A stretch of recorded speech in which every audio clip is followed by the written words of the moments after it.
accommodation, food and other requirements. So it's a very, very noble gesture. I am thankful to God for that opportunity to be here in your midst. How many press from local Chennai? Majority. ஏன்னா பத்திரிகையில் வந்து ஒரு சில சுகமான செய்திகள் அல்லாட்டி சுவாரஸ்யம் கொடுக்கக்கூடிய செய்திகளை வந்து பார்க்கணுன்னு பொதுவாக எல்லா வியூவர்ஸும் அதுதான் எதிர்பார்ப்பாங்க. ஆனால் இது வந்து ஒரு சுத்தமான சந்தோஷம் கொடுக்கக்கூடிய செய்தி. ஏன்னா இதன் மூலம் ஒவ்வொருத்தங்களும் அவங்க தனிப்பட்ட முறையில் எப்படி இந்த மாதிரி கேன்சர் நோயாளிகளுக்கு நம்ம ஒரு சேவை செய்யலாம் அப்படின்ற ஒரு விழிப்புணர்வை கொடுக்கக்கூடிய ஒரு நிகழ்ச்சி இது. இதன் மூலம் அந்த சேவை செய்யறவங்களுக்கு கண்டிப்பா ஒரு மகிழ்ச்சி. அதுதான் சொன்னா ரொம்ப ஒரு சுத்தமா for people to consume, which not necessarily delves into the realms of advertising, and then there is ad content that you can create from a audio-visual standpoint. What do you think is should there be a reasonable balance between the two, or you think one kind of overtakes the other, and advertising shouldn't be pushed on audio-visual, or is it slightly more original content? Thank you, Anisha. First of all, let me congratulate on behalf of all of us, Shankar and Fourth Dimension, for doing a fantastic job, and I think they definitely deserve a huge round of applause. Thank you. And yeah, to just add on to what he said, videos are not consumed just during bedtimes. There are other times also where people consume a lot of videos, and you know, like travel time and other places at home as well. And with respect to shorter content or longer content, of course there are a lot of short videos of Dushyant as well, and I also do a lot of short content explaining the nuances of Sanskritam and Tamil, how Sanskrit is used in several Indian languages, because the mother language being Sanskritam, and a lot of languages have adapted a lot of words from the mother language. And you know, India as such, you know, it was one language, one nation, one language, everything put together. But now, you know, like people wanting certain identities for themselves, they have said this has become now this regional language, that regional language. So I believe in, you know, like a wholesome, it was wholesome. So with respect to advertisements, yeah, we do a lot of, instead of directly advertising for a brand or something like that, though I've been in the media industry, I've done more than, I have lost count, 25 or 30,000 voiceovers for different advertisements. And during a particular period of time, I did voiceover for Pothi's, Chennai Silks, Saravana stores. All the voices at one period of time was the same Diwali season was the same voice. So in terms of advertisements, we have to the shorter versions are we do as a family business, as Giri Trading Agency, we do a lot of advertisements, but we have resorted to now into digital medium more than the television medium. And on the mainly we run our ads on Google ads and Facebook ads, and brands, in terms of brands promotions, I also do a lot of filmmaking for corporate companies and brands like Satya for audio video companies. So we do short films instead of just promoting the brand and saying in the Purulai Vangangal and the Purulai Vangangal, adukku badala we used to do a subtle film, an emotional film, and through that convey the brand, and that is also popular on Facebook and YouTube. So we have to strike a balance with everything is what I suggest. Yeah, subtlety works. That is the way of life. Good to hear. All right, Arjun, from your standpoint, I heard that there is a fairly massive digital transformation agenda that you're driving. Typically, at least I represent an agency, and I will tell you that a large part of the digital transformatory story, even pre-COVID, started because of video. Video was the first culprit in that sense to kind of start the wave. Considering we're looking at a slightly more niche topic of video within the transformatory agenda, what's your take and how has it been for you? Well, I think I'm the youngest panel over here. I extend my warm greetings to everyone present here too. Well, for us, whether it's TV, video, anything, right from a smartphone to a television, till video is there, we are able to sell TVs and mobiles. So, in our business, we used to do a lot of outbound marketing. For the post-COVID, which is like almost 2-3 years apart, we are totally into inbound marketing where we spend most of our money on digital, such as lead generation, so and so, reels, creating effective reels, creating good premium content for premium products like high-end television, 75-inch, and so and so. All these, from COVID till now, it has helped us a lot. That has been a consistent transformation, and these tools play a much powerful role in enhancing the brand awareness. So, the traffic before COVID and after COVID, it has been like tremendously apart. A single store throughput or a turnover, what we make, we do it from the office itself through all these leads which we get from digital. So I myself have become a reel creator for a minimum a short while, where I used to choose certain innovative products like the premium mobiles, or even during COVID there was this product called LG mask, wearable mask purifier. It became an instant hit once Mr. A.R. Rahman had posted a photo. So that product was like instant boom. People didn't know how to use it after buying. So I made a video and it became an instant hit among here. So small things, only because of video and so on, so it has helped us a lot. More than traffic and so on, so the turnover has been increasing and people are knowing the products more and more. Good, so the wave seems to be, and you're a content creator now, nice. So for a short while. Congratulations. Okay, so let's take a little bit of a slightly more serious take, and Anil, I'll come to you with this question with respect to measurement, right? I mean, it's a fairly hotly debated topic, and there isn't a one sentence formula or solution that exists to explain measurement in its entirety from a marketing standpoint. Digital makes it slightly more complicated as opposed to when things were slightly more simpler. With video specifically, how do you think the matrices have changed, or is the essence still the same and we're still struggling to get our answers to the baseline measurement still? I'm a little bit of a cynic with that, so sorry. End of the day, we come to you only. See, we are all confused in a state right now. See, even to define television content itself is in a question. You broadcast it right now. Now you don't need to broadcast. You need to stream only.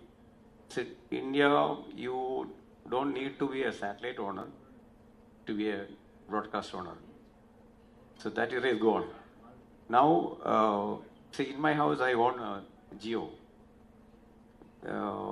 They just came and just in 10 minutes they pushed the cable TV off and they connected to my TV. So my family viewing habit has changed since then. They don't view a linear TV. Somewhere else they viewed films, music and other things.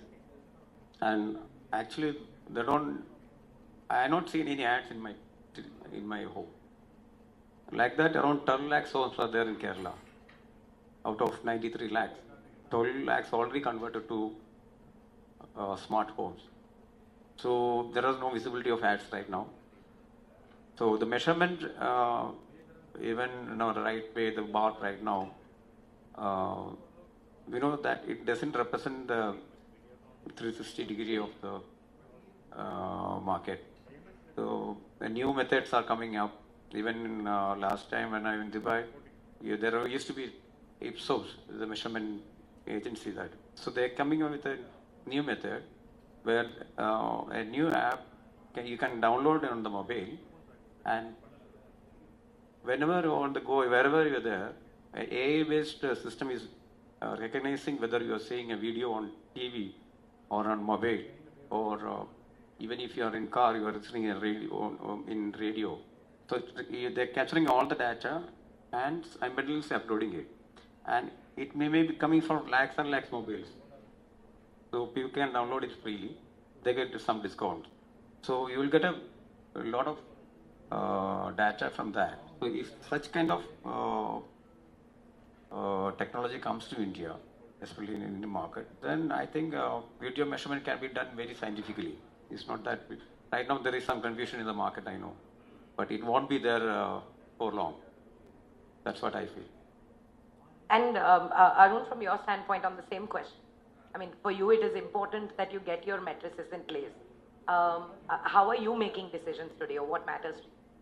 Well, when it was outbound, we used to use the QR codes in the paper and so on. So that, I mean, if the customer comes through the store, through the paper ad, or through the QR code which comes to our mail, we know, okay, this paper ad has been like, okay, so and so. But at the same time, when it comes to digital, it's all about imprints, the reach, the impressions, and the conversions. We know, like, okay, we run a simple campaign for 2-3 days. We know, like, if the campaign is performing good, based on whether it's based on the how much we are spending or not. There have been a lot of campaigns where I have spent tremendous, but the yield was very less. But on the other hand, there were many.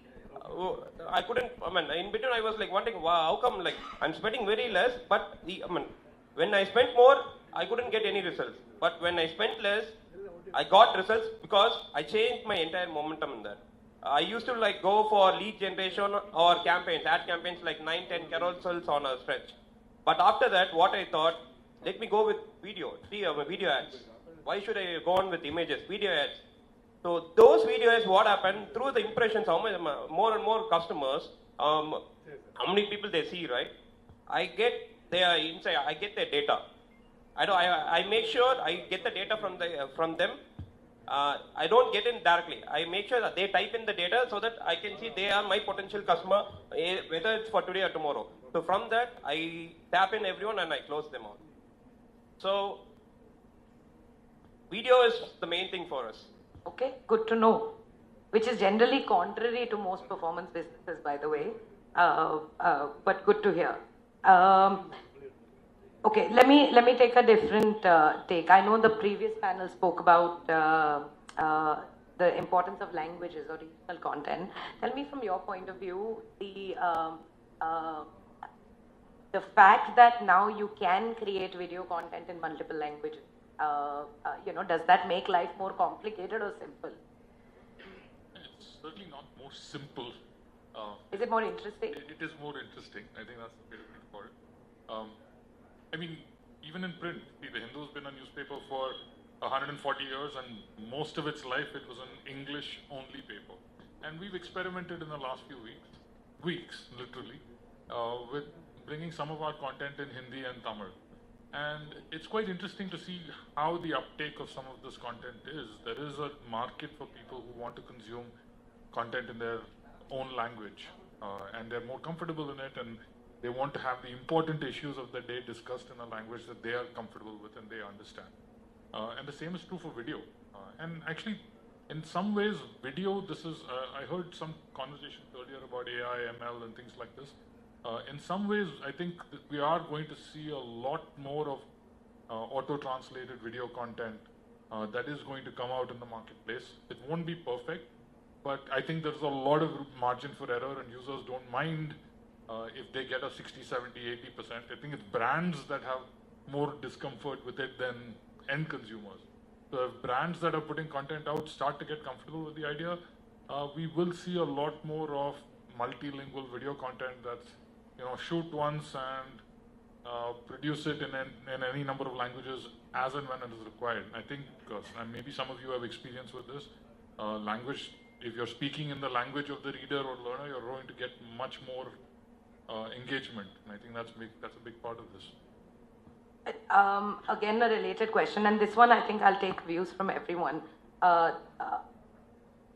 Traditionally, with respect to most formats on digital, most have gotten threatened by video.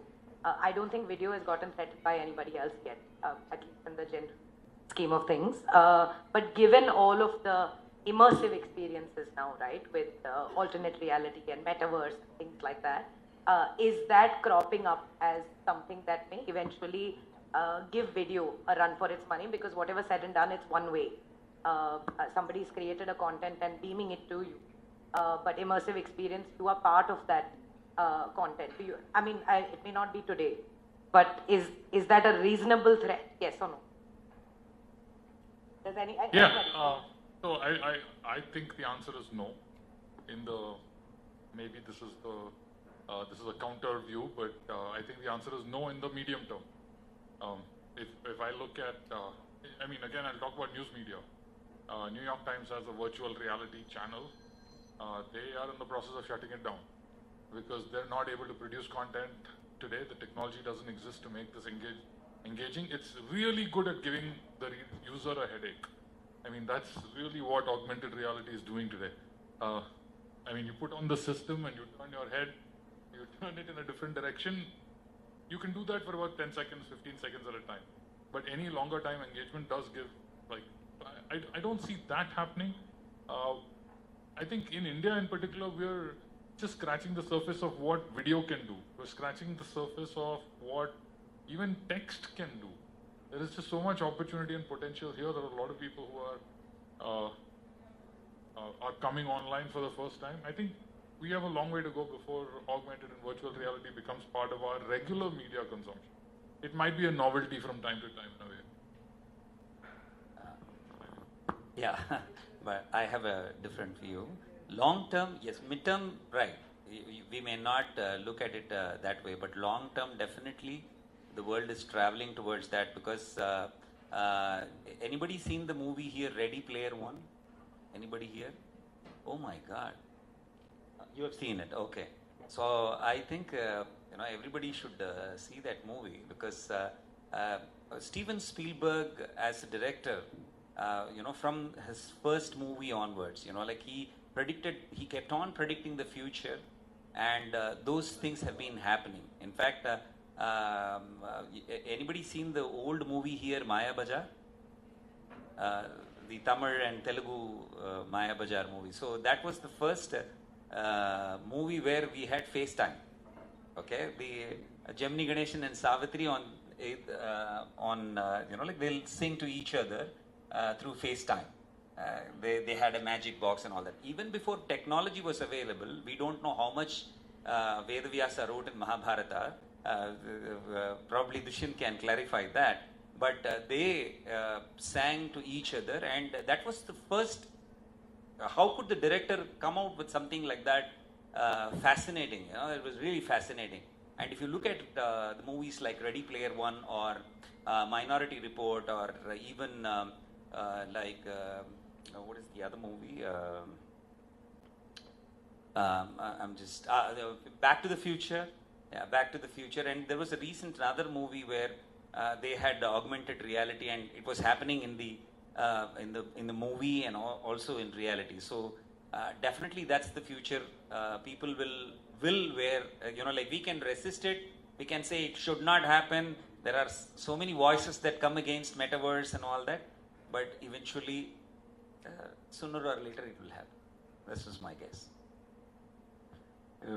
Which side are you on? See, I just observe all things. If you go into YouTube and if you search 360-degree camera, you will get a lot of content right now itself. So you can see your temple, your city, everything in 360 right now. Even New York City right now, it is live on 360 camera. As of now, it is happening. So technology is evolving. People are moving into that direction. Today or tomorrow, more and more innovations come. People will adapt it. So today, if you want to own a 360-degree camera, Philips brand is available for 6 lakhs. So this event, if you put a 360 camera here, the entire thing you can view it with a mouse click. With the camera that right now this camera cannot do that, but that camera can do that. So technology is already available here. And so people habits actually, very, very crazy. You go to YouTube again, says that. I used to watch why people are doing that. If you search night train at New York City, you will come with a still video when rain is happening there. Around 5 hours of 6 hours of rain. More than 45 crore viewers are there. So for funny thing, I just searched Vietnam City. Still is there. Another 600 CR. So 60 CR. So 60 CR people is watching just for rain sound at night. That means people they want to feel something extra. So through video content, we will be able to deliver that in whatever format. Maybe shorter format, longer format. So we don't need a Rajinikanth to be a movie for 45 crore views, just for rain sounds. So you just understand the way the world is moving. We are in just, I think, in what I say is in a very childhood way only. Much more to grow. Maybe in the next generation, we don't know. We don't need a mic to handle. If I speak, everything can be heard. Okay, so that we cannot predict the technology. So we cannot say we are pandits in that. That's what I assume. And Arun, your take on this? Actually, already we are in the process of developing AI stores actually, wherein like you scan major products, we give a link to the customer using their AI equipment which they have back home. They can experience from home the entire demo content. Like they can, like Apple does it normally. They can like through their website you can like touch the feel the phones. Same way we are using for consumer electronic products also, the premium products. We feed in the data already, make sure that particular product has all the features, whatever the customer is going to ask, the doubts which they are going to ask, we build in inside itself. So that whatever they pop up, the doubts, the customer gets cleared then and there. So this is the next big thing we are like planning to do. I mean, I don't know, we are just in between. We don't know how it's going to react tomorrow, but that's our next process which we are going on, which saves rent also for us. Fair enough.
Because 250, 300 rupees can still deliver 250 television channels or 300 television channels. How many people in India can afford to only stay in the internet space or the OTT space? There is the cream de la cream that's there on the top. Maybe the top 10, 20% will come. I personally feel 80% of India would still consume. That's why DD free dish is still so large. The television content, is it there to stay? What's your view on that? What I understood till now is right that, see, if you take the Doordarshan era, and when the cable came, we moved into cable. So we used to see Ramana and Mahabharata, everything in Doordarshan. But now we don't used to go to Doordarshan at all. But you're right now, the Doordarshan viewership is very much in India, especially in the rural market and everything. But when you speak about the brands, the decision maker who want to buy the product, generally it is in around 90 cities in India. If you talk about this much of population in India, but majority of consumption is in 90 cities in India. So still, there are a lot of things happening. Even people use chapels in India. Less than 50% of the population still not use chapels. This is a figure shared by VKC, Rasak sir, this. So he was saying to me that still there is a long way to go to even to sell chapels in India. So if you consider that, I don't doubt that people can afford to this kind of expensive devices, gadgets, content. It's really true. It is very difficult. But people who can afford it, they will afford it, and the spending capacity of that people will go up. So in my home, I used to pay 250 rupees for cable TV. Right now, last 1 year, I don't know how I moved to 2,000 rupees. That guy used to come to my home, collect money. Sometimes I pay, sometimes he come 2 to 3 times. So now, right now, they didn't come to they will cut it. So I will pay it. So 2,000 rupees almost gone to the every month. So I can afford it, I know that. But so this is that many people in India can't afford it. They're not that much. 2,000 is still is a huge money in India. But even the pager, when pager comes into India, it only lasted more than 3 or 4 years. In US, it was lasted for 20 years. So when the technology changes, comes to India, India absorbs the technology very fast, and it changes, and it's the phasing out of the old technology is very fast. So you need to spend a lot of. So that's the infrastructure cost also. The DTH platforms, what they are facing in India right now is that they spend a lot of money in implementing that technology, that domain. Right now, only 3-4 players are there, and when their existence is in doubt. So you think about the amount they spend on that industry, and very fastly it is getting eroded. So your question, Sadashi, is there relevant. My point of view, it is, you go to inroads of rural India, it is very difficult, they can afford it. But fastly they will change into that. Quick view on that. Sir, my security guard, who is, from Assam, he does FaceTime with his wife, in a remote village in Assam. And all day, beyond security work, he's all the time watching movies on the internet. So we are moving, sir. Sorry, I have looks from there to wrap up. So thank you, everybody. Thank you for your time, and thank you guys for being amazing. Thank you. Thank you so much. Thank you.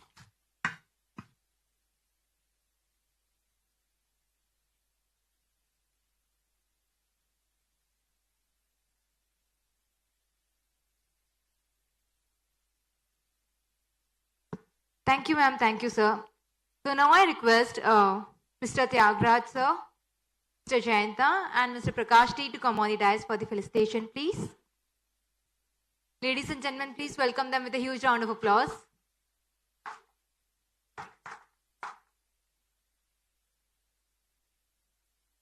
Very first, I request Anisha ma'am to come forward, please. Anisha Iyer, CEO, OMD India. Next, I request Pundi S. Sriram, Chief Product Officer, The Hindu Group, Business Head, Step from The Hindu Group. Next, I request T.S. Ranganathan, Director, Giri Trading Agency, to come forward, please. Next, I request Anil Airur, Group CEO, Insight Media, to come forward, please. Next, I request R. Arun Karthik, Junior Managing Director, Bharat Electronics and Appliances, to come forward, please. Can we have a group picture, please?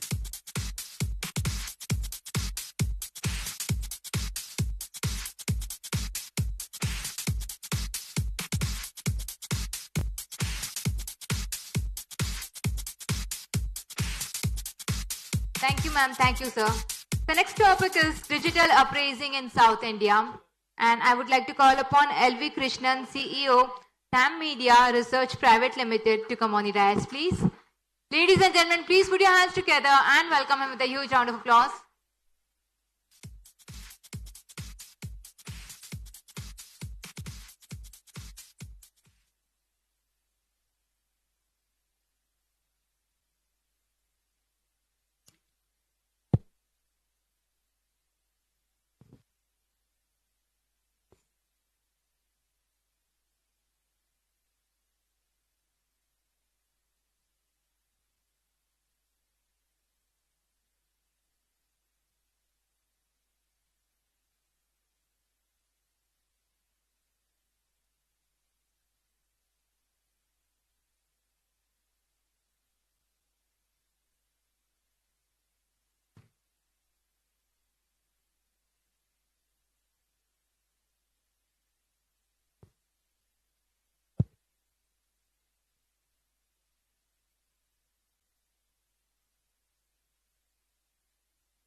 Good afternoon, everyone. I think it's been a constant debate through the morning session when Shankar and Bharat were speaking about television versus digital, to the latest panel when Isha was monitoring that in terms of the debate between digital and television. What's largely going to happen in the coming years? Is digital going to overpower television? Will linear television exist in that particular scenario? Will television completely die off? So those are questions that are continuously coming up as time goes by. In this short presentation, we'll try and see how we can answer some of those questions and probably give you an insight about what's happening on the consumer side. Now, the interesting thing over the last 30 years that we have looked at data closely is that the universe tells you largely which direction this market is heading towards. And when I say the universe, there are patterns in the universe that is telling you the fact that this is what the reality check is. So if you keep observing patterns, and there's an amazing quote from one of the American freelance journalists and is a novelist, who talks about the fact that there are patterns and there are more patterns. And within patterns, there are patterns. And patterns are hidden within patterns. And finally, if you keep combing down to the smallest amount of pattern, you can actually start visualizing what exactly is going to happen. This is one of the things that I want you to keep in mind as we go along in this presentation. The second important thing that I want you all to keep in mind is data exhibits patterns. If you intrinsically look at data, you will see patterns emerging from that. And that pattern will tell you stories about what's going to happen in the future. So patterns, sometimes we call it as chaos actually when we look at data, because there's too much of data. For example, in TAM itself, if I go back 20 years, we used to look at around 1 GB of data per day actually. Today, we look at 800 TBs of data per annum. So which means that 1 TB of data per annum has gone up to almost 800 TBs of data. That's a colossal amount of data that we process on an annual basis. So you can get lost within that data itself. But when you comb down to the smallest level, you see, and if you decipher this data, you're seeing the fact that there is a story emerging from it itself. So some of the outputs that I'm going to show you are those small little data which points finally to some direction of what's going to happen in this marketplace. So there is audiences, three things that we're going to touch on this particular section is audiences, how are they changing with time? Therefore, how are advertisers changing their strategy? Some of you all heard about it in the 2 morning sessions. And the third one is, how is measurement going to change with time? Okay, let's understand how audiences are changing. And I think Anil rightly put it in the last session. Things have changed in the last 50 years. What was radio dominating this marketplace gave way to terrestrial transmission. Terrestrial transmission gave it to cable and satellite. And now broadband is intruding into the cable and satellite. So has this made the audiences change their behavior patterns? We went back to our database in 2010 when we ran a television panel. And we picked up sample of those television homes, which was heavily watching television during that period of time, to go back in 2022 to install a couple of equipments over there to understand what is exactly happening within these homes. So therefore, there was same 2010 panel, the same members of the same home in 2022. And what we were doing was to catch two things actually. One, what is the kind of television viewing habits they have now today compared to 10 years back or 12 years back? And what kind of content are they consuming or they engaging with on a continuous basis in what kind of devices? The entire thing can be summed up in this quad or the 4-cell grid actually. Okay? The first one is the time spent part of it. You see high time spent homes, low time spent homes on television. And on the other side is the engagement factor, which is basically governed by the stickiness to watch a particular content. Are you surfing too much? Or are you surfing less? If you're surfing less, you're engaged more with the content. If you're surfing more, you're just dismissing the content and moving on, surfing along quite a bit. Okay? And this is primarily on television. What we noticed was the fact that in 2010, an average consumer was spending around close to 272 minutes watching television. And on an average viewing time, they had 33 switchings, actually, which means that the switching was across multiple content across the television viewing habits. Today, that's not dropped down dramatically, which means there is hope on television. Okay. The viewers who watch 272 minutes are still spending 245 minutes, which means that on a core basis, television still have audiences. They have not lost them out. Those audiences are engaging with television. The only thing is the fact that the number of switchings or surfing has come down, which means they're more loyal to content, or some of the content that they're watching are more engaging in nature. They don't want to surf too much. That is among people who are high time spent on television and people who are high switchers of television content. If you look at them and understand what's happening, okay, there are two things happening over there actually. One is that the average number of members watching television has come down or shrunk, which means in 2012, the same television content on prime time used to be engaging around 3.5 members or 4 members of a family. Today, that's come down to just 2 members or 2.5 members actually. Straight away cut down by 35% actually. Which means the fact that there may be members present in the room, but not glued to television per se. Concurrently, there are other devices also running in the home from where we are getting data from. Which means the fact that content is getting spread across multiple devices, not with one device, which was there 12 years back actually.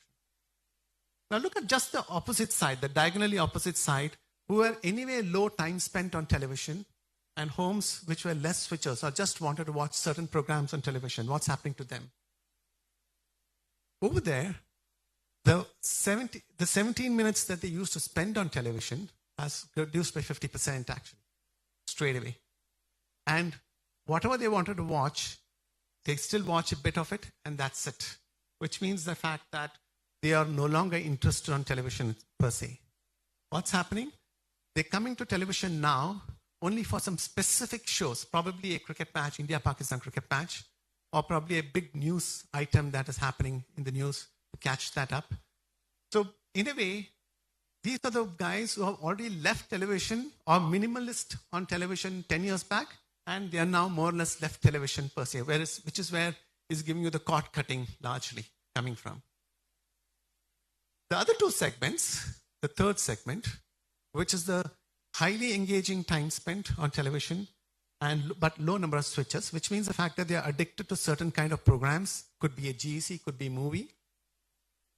Around 209 minutes on television in 2010 or 12 has come down to 116 minutes. Almost half the time spent has gone away from television.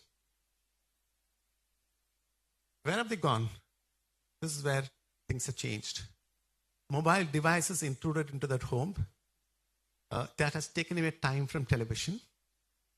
And I watch TV as elders have switched it on TV. But the thing is, I'm just sampling the content. That's it. My attention is on the device. Somebody else has switched on the TV. I'm no longer part of television, actually. But I'm consuming my content on the device concurrently as much as the television is going on at that given moment of time. And the fourth one is basically the low time spent or low engaging time spent guys, but high switching actually, which is more or less remaining the same. But they again come for solo viewing, late hours of viewing for specific programs per se. So the most important thing that has happened is television has moved out of these three buckets completely, of audiences completely. This is the segment that television is largely catering to. So if you now go and drill down into that data, so when we talk about television viewing coming down, what is happening to content on television, etc., you're largely noticing the fact that you're losing out audiences on three buckets. So it could be interesting to notice, therefore, who are these profiles of audiences who are moving out of television, and who is the core audience of television who is sticking on to television content even more in this today's digital world. These are some of the statements that came about. Those core television audience people are saying, with so many people at home, each with their content preferences, I end up watching a lot of content in bits and pieces, actually. So I'm not, there were a lot of influences that are happening in, so therefore I'm not able to understand what to watch, but what I want to watch, I will watch it. Here, I don't get too much time to watch television, so I'm very selective about what I watch. Could be a cricket, could be a news item. I like watching TV and be involved with it, which is what I watch, which is largely the soaps or the specific movie premieres, etc. coming in. And the last one, I come late at night and surf across a lot of channels. I just stick to what comes at that moment of time, really. Some of the statements that came out verbatim from the discussions that we had.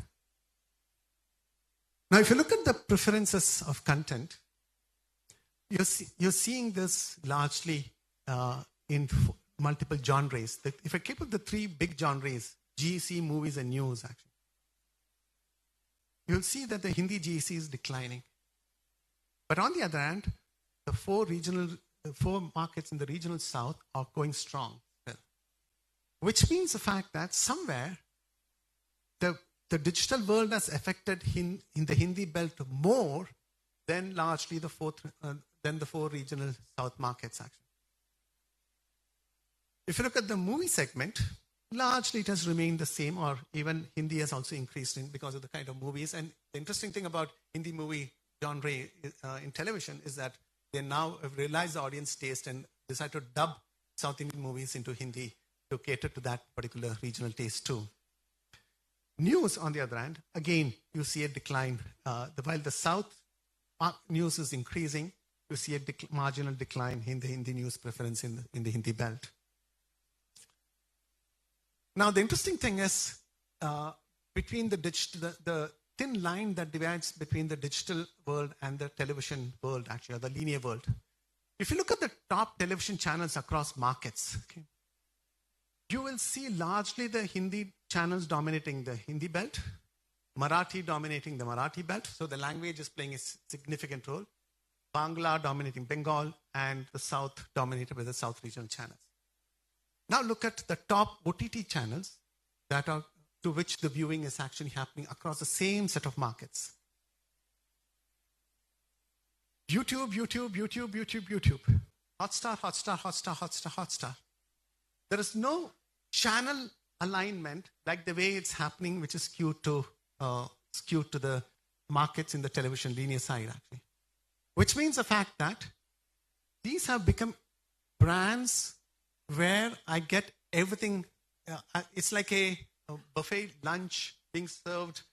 Depending on your taste and your choice of content, you can choose what you want to have. And that has pulled in audiences in these markets too.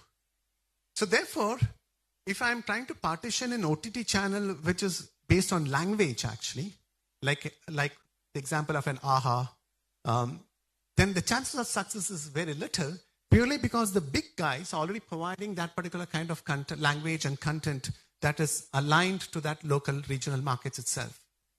So the learning from television doesn't really mean the fact that you will succeed in regional in the OTT side in the same way as you have done it in the television segment. So in large, when I look at those three buckets that I was talking to you about, the audiences that have moved out of the television into digital and try to classify them in terms of profile to know, therefore, what are they watching and what are they don't watch on television. The biggest segment for television in the future is going to be this clinging generation segment, which is largely made up of housewives, higher age group segment, which is 40 plus age group segment, which we call it as the millennials, actually. No, sorry, not the millennials, is it? Yeah, the millennials, which is 40 plus age group segment. Loyalty to strong program, and they constitute 69% of total viewing on television.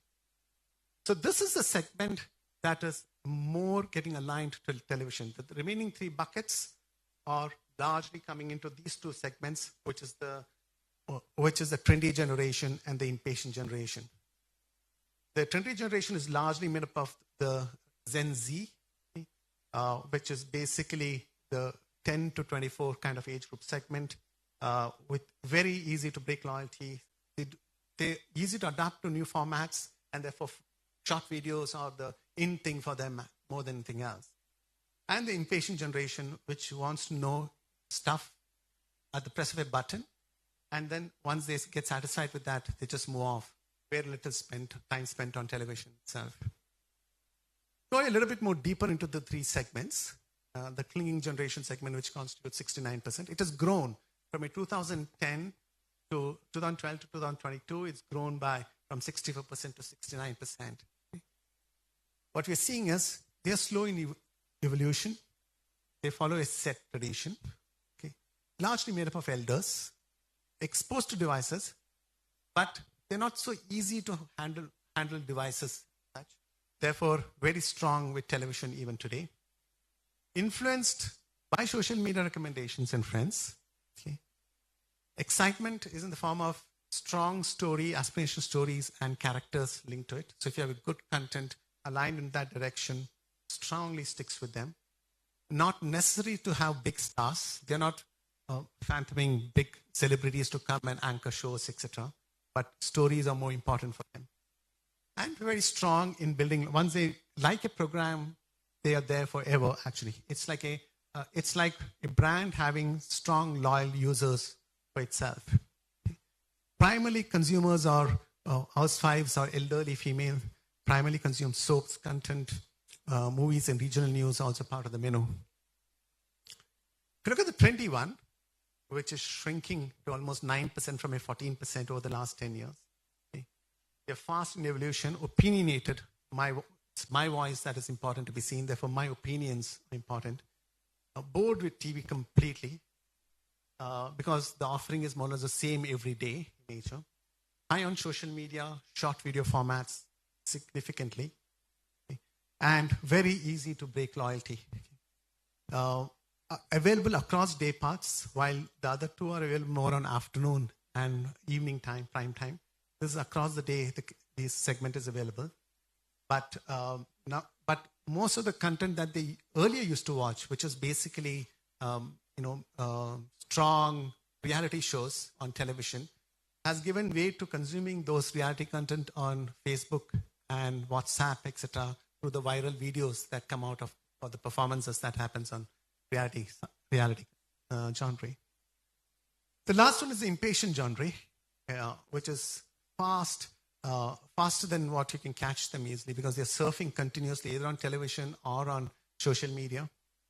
It's a big events. That's the only one that pulls them in, and they spend a lot of time during these big events like T20 World Cup or election time. And at the same time, they're not so worried about excitement of the story, but what they're requiring is things which are giving them high adrenaline action. So, and they keep surfing between devices, television, and mobile devices, primarily youth and chief age earner. So that's the three segments that is largely coming into the television play and digital play out. On the digital impact side, okay, you're seeing tremendous growth in terms of the hours of consumption that's happening. Okay. In the last 3 years, we're seeing around close to 4.55% jump in the total time an average consumer is consuming content on digital platforms. Already we have around 65 streaming apps with 60 million homes paying for it actually. But the average consumption still remains around 2.5 subscriptions per customer or per home. The rest of them largely are again the same profiles that I mentioned about. And OTT is also catching up. At this moment, it's a small one. 80% is still YouTube and Facebook. If I remove that out, the rest of the OTT category is around 10% of the overall share. So the key takeaways on audiences are the most important thing, what we always believed earlier, television, being a family entertaining medium, has now become a personal medium itself. It's slowly moving into the personal space rather than a family space that it was always associated with. And which means the fact that connected television is not far away actually, which further eulogizes the fact that television needs to be personalized. Increasing connected devices leading to far further fragmentation of audiences watching. And at the same time, what we are seeing is television becoming important when there are tentpole properties. So when you have a television scenario with 600 channels and there are few tentpole properties that attract the audiences, the prices of those tentpole properties will continue to shoot up because that's where audiences are getting accumulated to. So that's something that television needs to watch out for. Apart from that, the rest of the things are largely digital skewed in nature. If you look at the only other good thing for television is a subscriber today even subscribes to just around 2.5 channels on OTT side actually. While there are around 25 plus channels that he still subscribes to on the television side. So that's a plus point for television to continue to create content that will strongly engage with audiences. At least the penetration does exist for most of the channels. Conclusion largely is that television still has a max advantage between a fight between television and digital. It's not that they have lost out to digital, but it's a matter of time. If you don't roll up your sleeves and get things going along in terms of acquisition of good tentpole properties, acquisition of good storyline for your strong soap properties, which is basically focusing on the core television audiences, then the chances of the fact that you will lose out slowly to digital more and more in nature. How has that shifted strategies from advertisers? Okay. Now, when we, in the beginning of the year, when we were predicting your revenues for digital platform in the year 2002 and 2022 and 23, we were expecting around digital to do around close to 31,000 crores at an overall level. But the interesting thing is I was just reading the reports from Facebook and Google. And Google has touched around 25,000 crores already.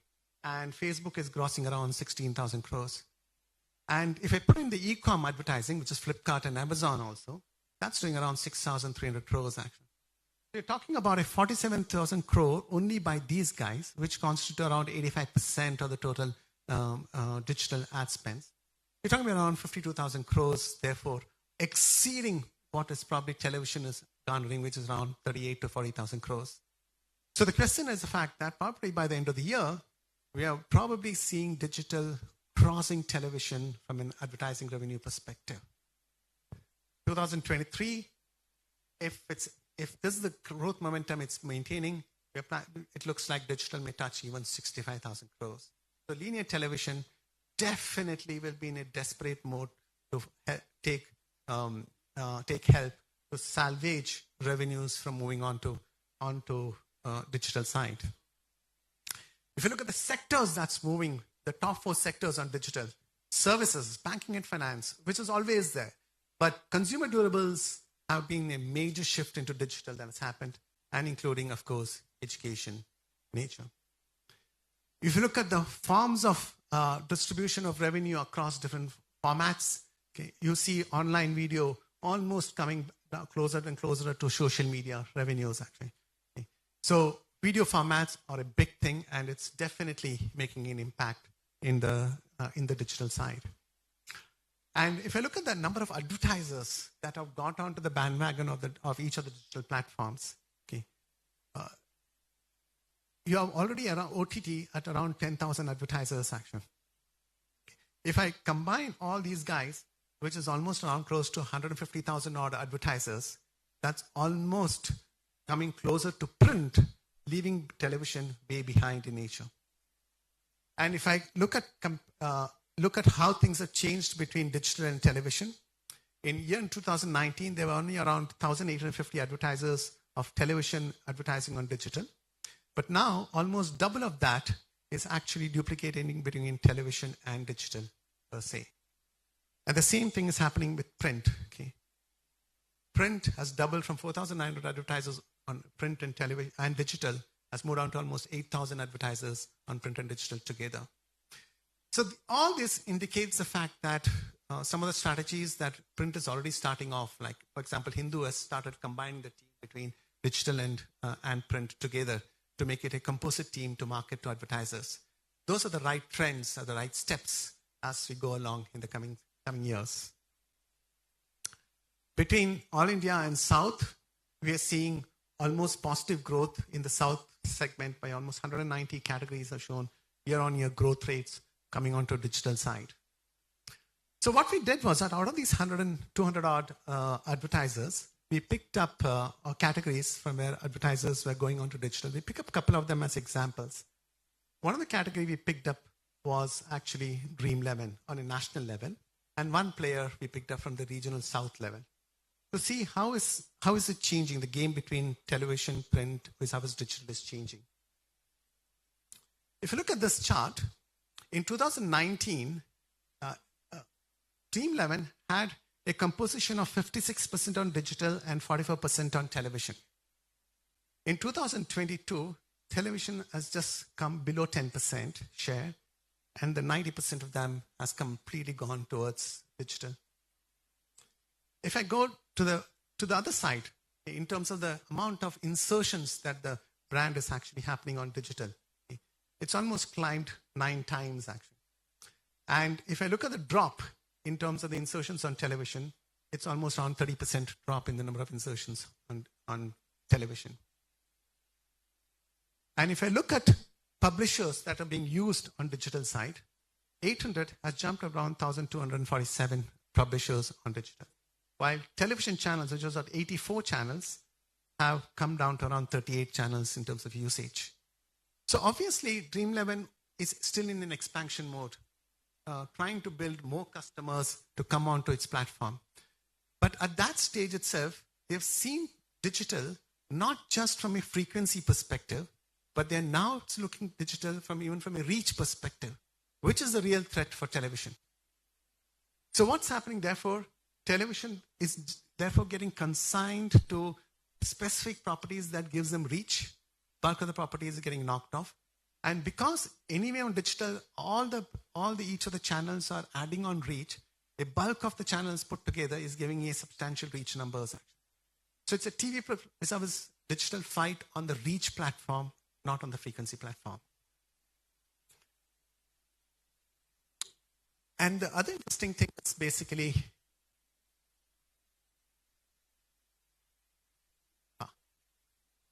the way things are changing again on the digital side from a video perspective.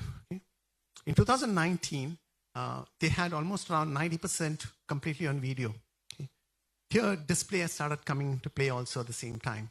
So video shrunk in an expanded budget, video shrunk, and display banners are coming in. So it's more of a reminder that digital is also getting used to tell them the fact that go in instantly because as the game is going to start and get on plug-in to get your teams put into the platform. Celebrity usage is the other interesting thing actually on digital versus television. The celebrity usage, which was at 62%, has jumped up to almost 80% in 2022. And when I come down to the next one, which is basically to showcase whether these celebrities are national or regional or even hyper-local, while they do a bit of television advertising with the Dhonis of the world and the Virats of the world, etc., it's getting more and more regional celebrities and local, hyper-local influencers who are getting used as in the advertising communication to propagate the brand continuously. So that's how things are changing on big advertisers who initially were very strong on the television platform. And what is the yield that they got? In spite of this change, what we see is a 53% jump in their overall revenues for Dream11, and their advertising expenditure has further increased by 35%. We picked up a brand from the four regional markets, Achi.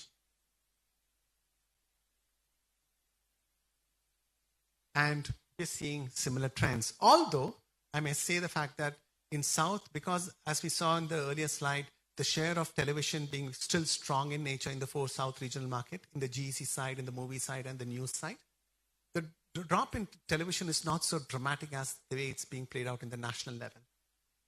We're seeing television still somewhere close to 90% actually in 2022. There's a small inch of around 10% intrusion that the digital has actually taken up. As you see, therefore, digital was not existing in 2019. There's a bump up in terms of the amount of insertions and impressions that they're getting from digital. While digital has grown substantially, the drop in television channels is minor. From 106, they've dropped down to 100 or so actually. But the print drop is dramatic actually. They're almost half of. So in this case, in South, it's not television that dramatically affected as what Bharat's concern was in the first panel. It's print that is getting affected even more drastically than television.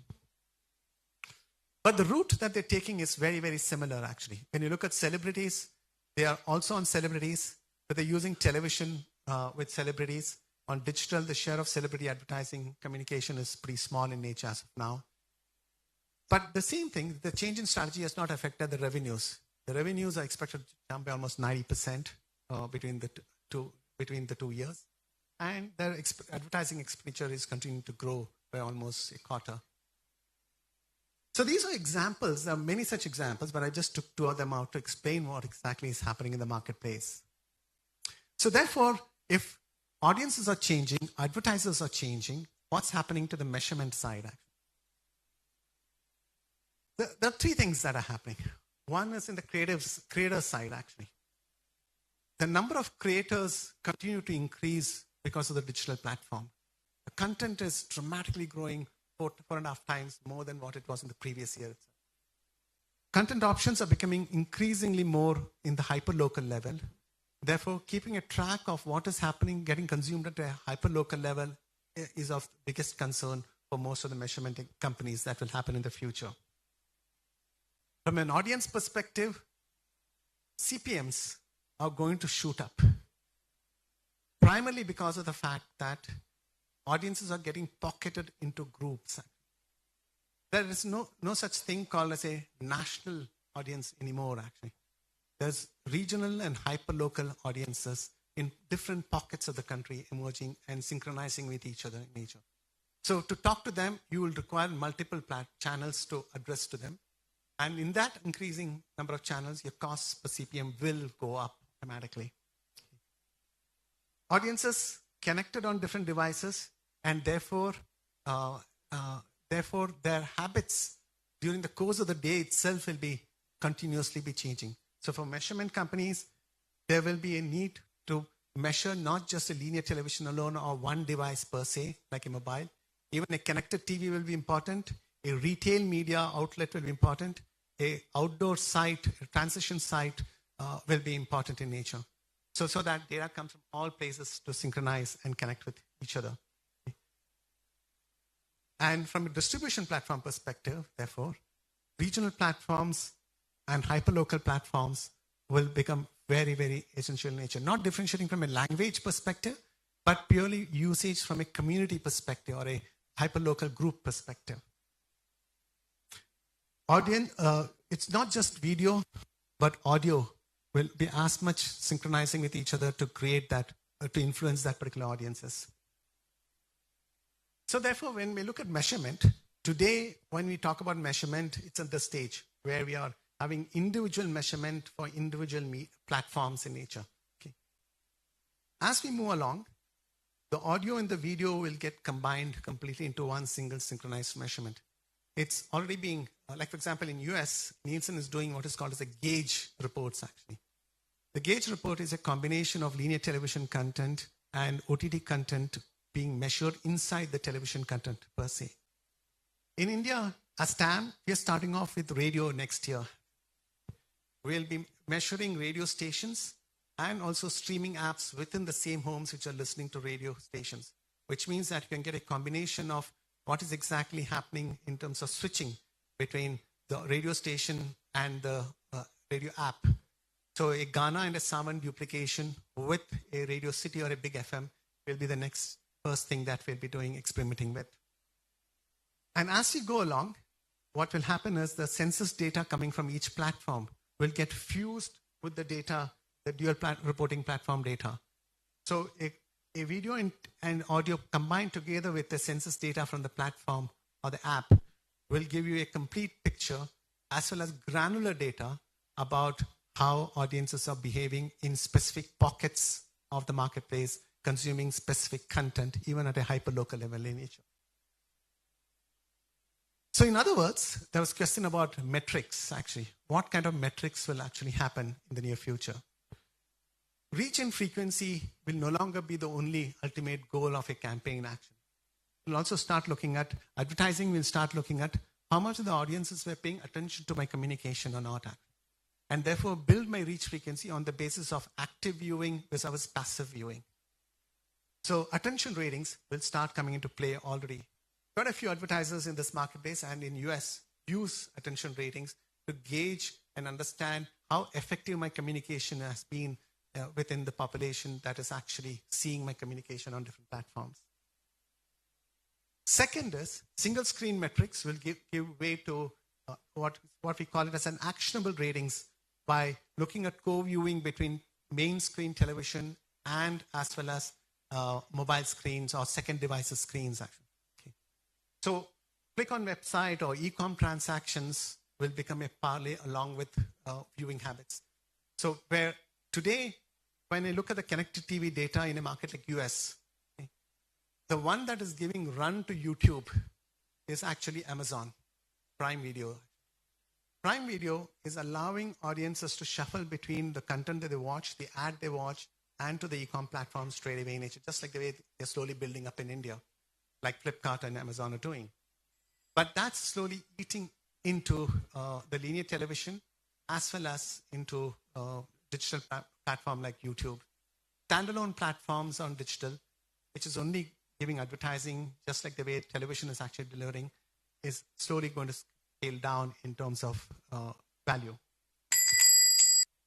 And lastly, in-home viewing is one part of it actually, but with digital screens coming on the on highways, okay, and streets, what we are definitely seeing is an ability to gather data from these signposts and retail television together, combined with the in-home television viewing and mobile devices viewing to give you a complete picture, which means the fact that what we'll move on to something called as a mobility ratings or linked with in-store purchases. That means the fact that you're moving into a situation where you're getting consumer purchase transactions in store along with e-com purchase information combined with the data on viewing habits per se. So that's largely what I want to leave you with. So therefore, if I look at the next 50 years of media as such, where we were in traditional TV, print, radio, cinema, etc., as single silo platforms, we will be moving into an integrated media platform in the near future. And in that, advertising is going to play a significant role, actually.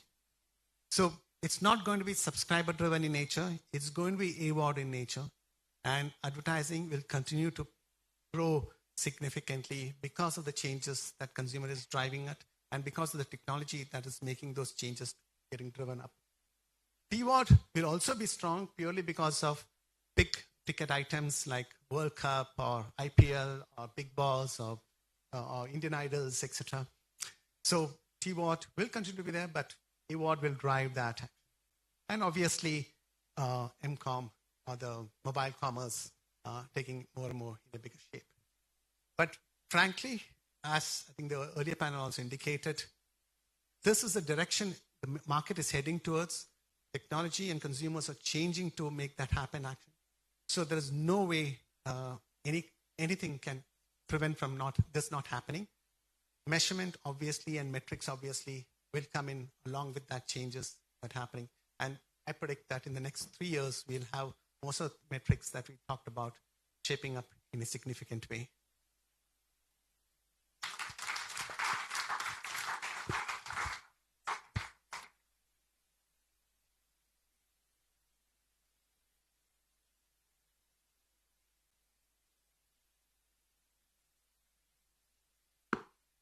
Thank you, sir. Thank you so much. I request Mr. Balakrishnan, Fourth Dimension Media Solution, to come on the dais, please. To facilitate, sir.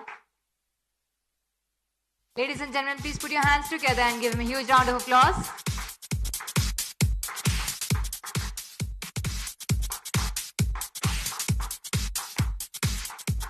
Thank you, sir. Thank you so much. Next, we'll move forward with panel discussion 3. Best use of digital media in a smaller towns for retail. Moderator, Ramsai Panchapakeshan, sir, I request you to come on the dais, please. SVP and National Head, Integrated Media Buying, Zenith Deroy Agency. Next, I would like to call upon Vikram Raman, Vice President, Marketing and E-Commerce, to come on the dais, please. Ariston Thermo India Private Limited, Racol brand. And next, I would like to call upon Shankaran G, General Manager, Computer System Development, City Union Bank Limited, to come on the dais, please. And next, I would like to call upon Balaji V, CMO, to come on the dais, please. Next, I would like to call upon Karthik Shankar, Head Digital Trading, Group M, to come on the dais, please. Ladies and gentlemen, please welcome them with a huge round of applause.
Hi everyone, very good evening. This is 7th session after lunch, and so I just when I actually stepped into the stage and the announcement has come that you have to save at least 35% of the time. I'm not surprised because we are in the business of saving costs for the clients, right? So that's what it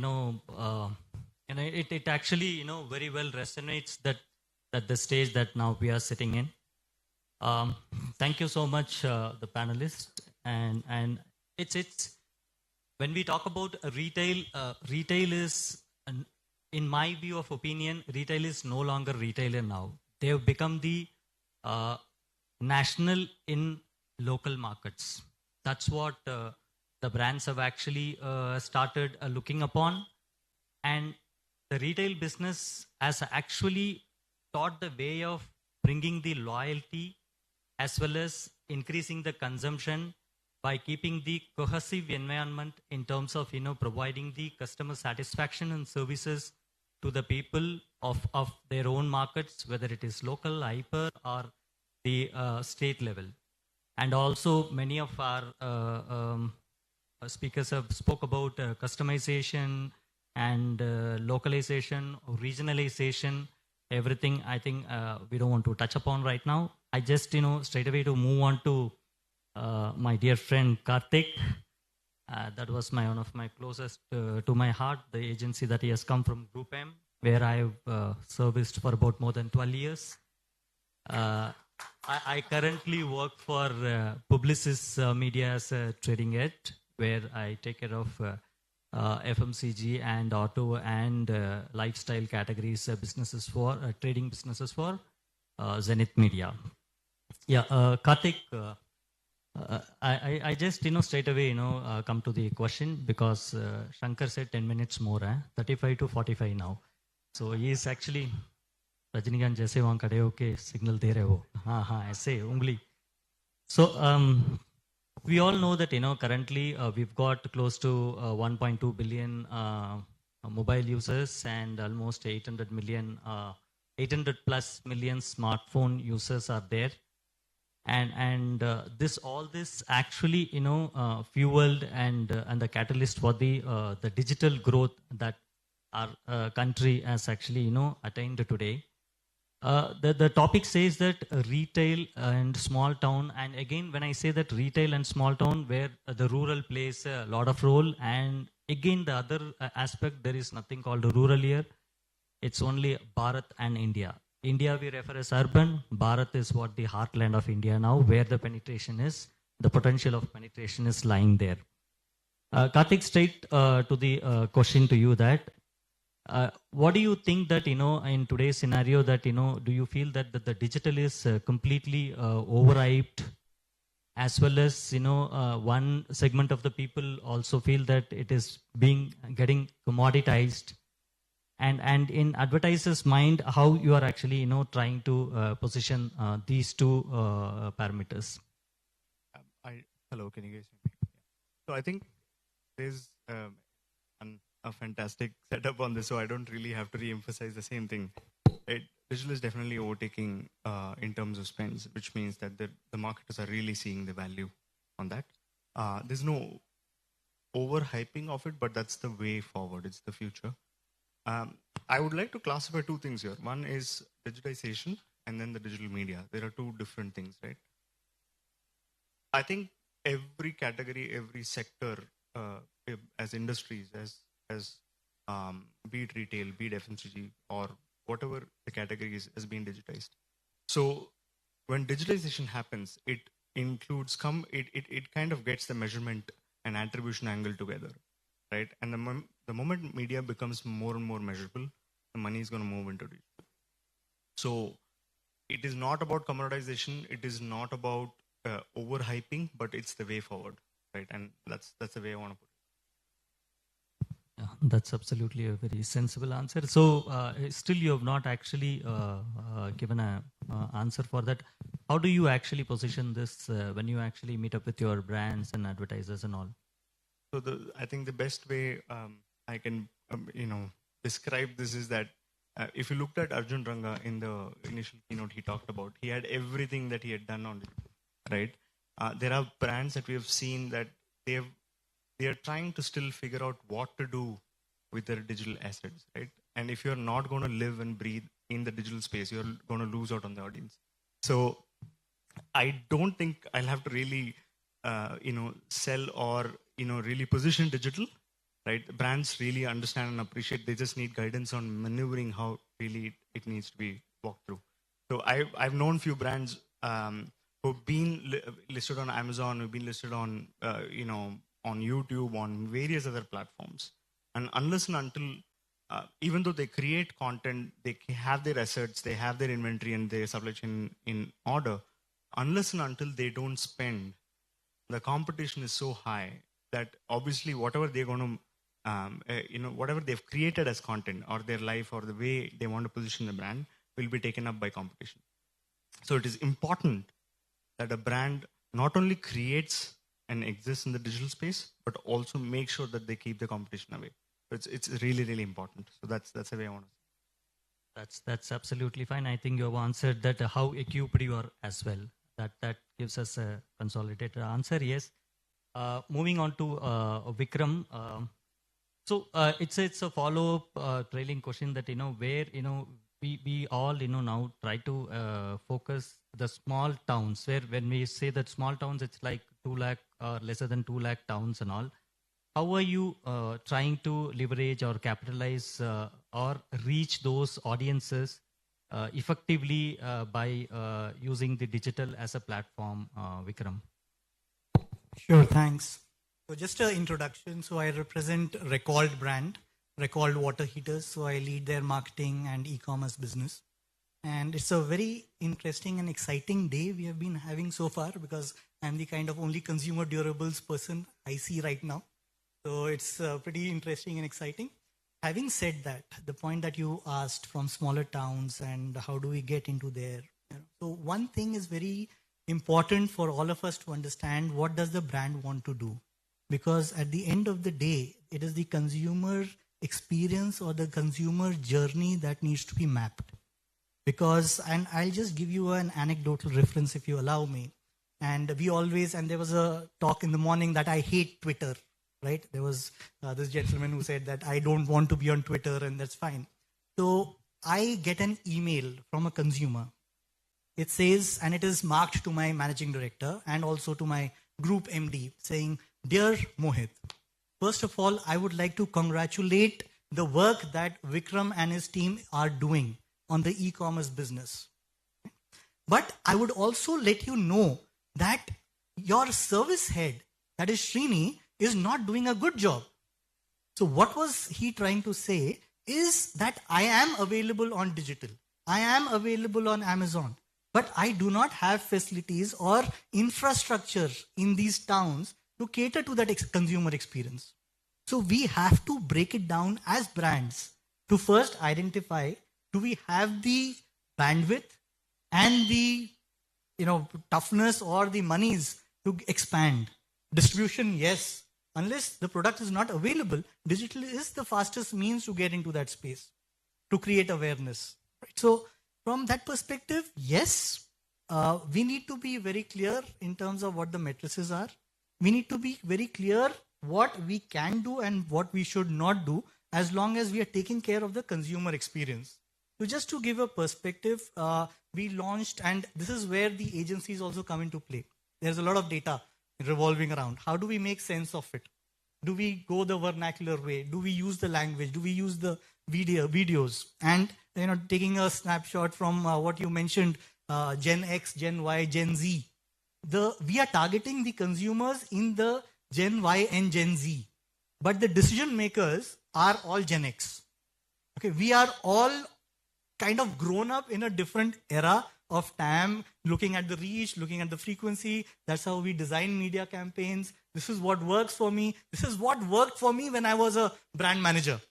Okay, so I am still not, from a mindset point of view, open to new ideas, even if the agency comes in. So that is a mindset change that I think we all need to bring towards as well. So having said that, it is the consumer journey that is the key.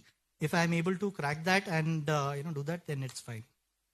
Yeah, absolutely. When you said agency comes in, you actually looked at Karthik. I'm glad. Thanks, Vikram. Moving to Balaji. Balaji, we just, for me also, Repos is just, I was talking to Shankar and all that. I was trying to understand. You could give a small snapshot about, what is that you do, and then the way that what has been told is that the very limited budget that you keep in your hand, and which all big brands do that today. You're not an exception. And you try to optimize that limited budget to reach out to the audiences and draw the maximum ROI on the sales. So that's what when I was chatting with the Shankar during lunch hour that he mentioned. I'm really curious to know how you are managing that. Good afternoon to all of you sitting here, and some of you having coffee and tea there. It's nice to actually speak after Vikram, who represents Giza, because I am into sleep business. So whether it's before or after sleep, he also comes into the business. Yeah, so to answer your question, as you know, there are lots of challenges that one has, especially for a brand like ours, which is like, we are in the 9th year of our operations. And we have managed to clock 103 crores despite having a head office in Coimbatore. And one of the things that, to answer your question, with limited budgets that we have, we are primarily strong in the south of India. And with the products being available across, I think TV is something that we cannot ignore. And there are enough and more data that has been presented during the day. But we are also present in some parts of West and North India. So there, I don't think TV, for example, if you were to take a market like Gujarat and UP, which is where we are present in a few of the cities, it may not make sense for us to take a Hindi-speaking channel because there will be a lot of spillover. So there, what we do is we look at all the digital options that are available. And that's the way we are moving forward. By the same token, if you look at a state like Maharashtra, where we are sort of present, we do, look at a combination of Hindi and Marathi channels. So from that point of view, we are actually spending a lot on ATL, which is your television and radio and all the other print also to some extent. But it's like, again, it's to do with your objectives in terms of which market, your focus and your business and media objectives. Keeping that in mind, we sort of figure out how to go about it. And that has been one of our, roots of trying to achieve whatever we've achieved so far. Thank you, Balaji. I'm sure that, when Mr. Krishnan was presenting his fourth last slide where he mentioned that TV is going to be the primary medium for all the brands to look upon. I'm sure that would have been music to your ears because you've been, putting your monies into the right medium as of now. That's what I could gauge from Mr. Krishnan's presentation. Also, I just have a follow-up thing. What is your go-to market strategy when it comes to the media dark markets? Media dark markets, yeah. See, even today, actually, I think there are quite a few markets where you can't reach them through TV or print, or I think even basic electricity is not available. But with the evolution of mobile phones now, I think there is a lot of, consumption in terms of, content, in terms of whether it's YouTube or chat or social media, or more so because now you have cheaper devices available and you also have the data that is cheaper. So from that point of view, I think that is one way to, use mobile phones as a thing to reach these audience.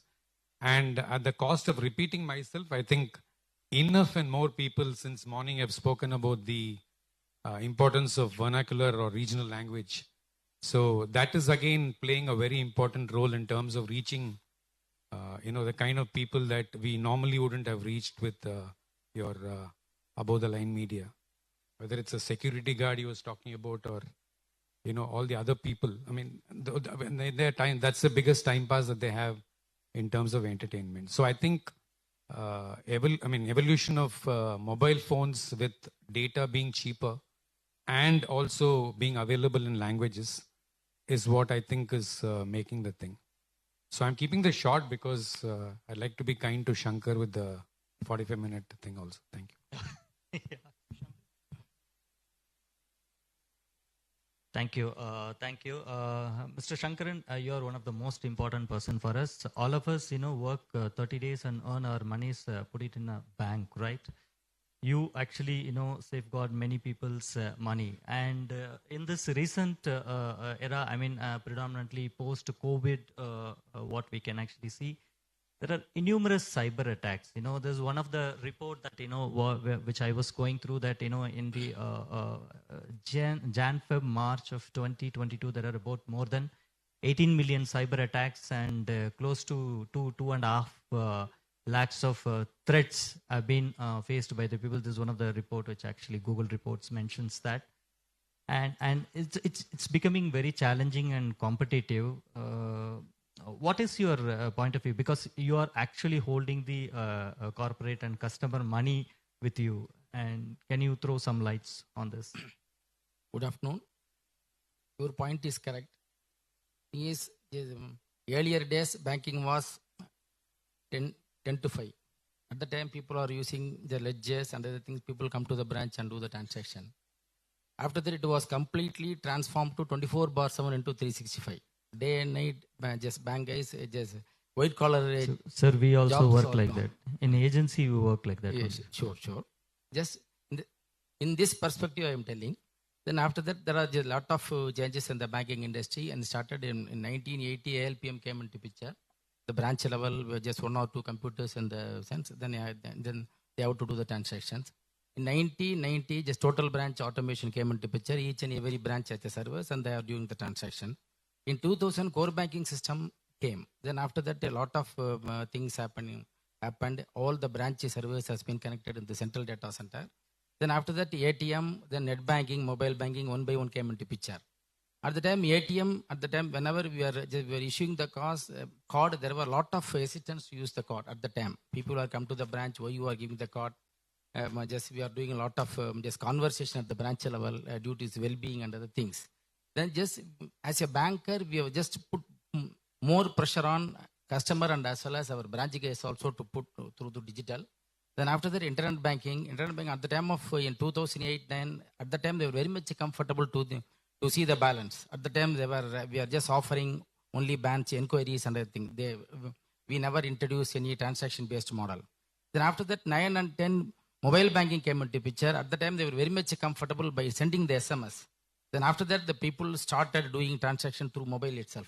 Then after that, wallet came into picture. Then in 2016, demonetization is completely changed. Why? Because a lot of people put more pressure on to do the transaction through wallet and other things. Why? Because eKYC and non-KYC came into picture. Yeah, this is era. Then 2017, UPI has completely changed the banking perspective. Lot of as you are aware, each and every shop and small kirana shop and other things, all are being very much comfortable to do the UPI-based transactions. Then after that, in 2019-20 also, Corona came into picture. Across all the guys, all are very much comfortable to do the transactions in complete in digital. At this juncture, I am in a view for 2 dimensions. One, for as a banker, I need to safeguard the customer money at the bank side, and as well as customers are also in a position to safeguard their money. I am in a position to view, there are two views, one for bank and as well as customers. As a bank side, we have just started in security operations center. Those days, banks were only IT. Then IT bifurcated into IT operations and information security and information system. There are a lot of bifurcations came into picture. Just as a central level, we put one centralized SOC. Each and every threats has been monitored in the central server into 24/7. There are a lot of attacks. WannaCry attacks in 2016 and ransomware attack, as you rightly pointed out, for the past 3 months, 2.5 lakhs attacks came into picture. Then DDoS attack, distributed denial of service attacks, then SQL injections. Then one by one came into picture. As a banker, we will be in a position to have lot of deployment on IT expenditure in addition to security expenditure also. To safeguard the customer's money, we have just deployed security incident and event management to just analyze the logs in which threat vector came into picture, whether it may be in a night or it may be in a day. Then after that, we are also just monitoring of network traffics. We have to put network behavior anomaly detection. Then DLP is also came into picture across data loss prevention by sending the email or any account statement or something like that. We have to be in a position to careful whether any data has been sent through email or SMS. There are just a lot of initiatives has been taken. Even RBI also they have just formed one CSIT, Cyber Security Information Technology Cell, to safeguard the customers' money. They are also keep on just doing analysis and other things.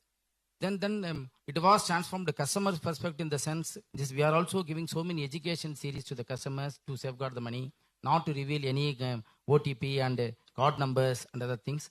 Despite due to craze, immediately they have been in a position to share their credentials. Any phone call come, sir, if you are offering for any reward points or something like that, immediately they will be in a position to share and came to the branch for a solution. As a banker, we will be in a position to dilemma on the particular situation.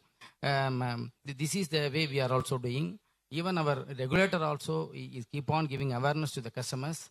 To submit substance, as a bank, we need to safeguard the customer's money as well as the customer's money and bank's money, sir. Thank you. Yeah, absolutely, sir. Please save our money. That's very important. Yeah, thank you so much. Yeah, so we, in fact, we've seen there are a couple of big attacks and all. That's what actually prompted us to, put into one of the forum question out here that, the Razor Prey, which has actually lost close to 7.5 crores, and the famous e-com platforms have lost close to 50 crores due to data leakage, and one of the biggest firm has actually been denied for funding due to their cyber attacks. So it is not only a direct loss, there is an indirect loss also, which is connected to the future prospects of the company. Thank you so much, Mr. Shankaran. Moving on to Karthik again. Karthik, I'm sure that, Tamil Nadu as a country, I am from Pondicherry, so I speak fluently Tamil. Every 60 kilometer or 55 kilometer, when we actually walk across or travel across within Tamil Nadu, the language completely changes. Tamil remains Tamil, and pronunciation, and there are certain Tamil I also don't understand here, even in Chennai itself, right? So in this situation, how do you actually, make best use of digital as a medium for bringing the retail marketing up? Okay, so I'm a Chennai boy, so that's great. I completely understand where this slangs really come from. So I think probably, I'm not sure whether if you want to really think through that way. There are a lot of examples that we have done thousands of case studies across different brands, right? Like for the notable few that I can say is like for Viva, right? We've done omni-channel kind of setup where when you walk into a store, you can target with the kind of greetings that you want to see, and you've seen to the tune of 15 to 20% lift in sales because of the communication being kept. And I really don't think it's about language anymore, right? It's about the way you use data, and I want to pivot the question into two ways, right? And I don't think it's any more relevant as long as you know that. So what is an agency's job? An agency can actually go and figure out what the brand really needs, right? There's research involved. There is in-depth analysis and understanding of the consumer behavior, right? And what kind of consumer does what, right? And all these comes at the back of, a complete understanding of this medium, right?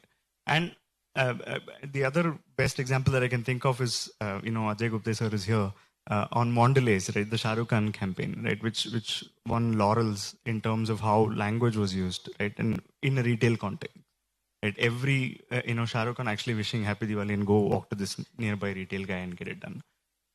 If I had a chance, I could flip it off, right? Can I do the reverse, right? Can we think of how every retail guy can actually go and do a hyper-personalization? how and the way at which retail is getting digitized, right? Can we actually sit on the data to draw out more insights for brands to think about how to go about communicating, right? We have 100 plus agencies within our group, right, which talks about various levels, right? One, we have actually a technology development center in Coimbatore, right? We have creative agencies which looked at data-backed communication. So I wouldn't really pivot this into language, but I would ideally want to look at understanding the brand and connecting to the kind of customers they want to talk about, and really bridge between using data, insights, and analytics on how do we really go about doing that. I think that's where the magic really happens.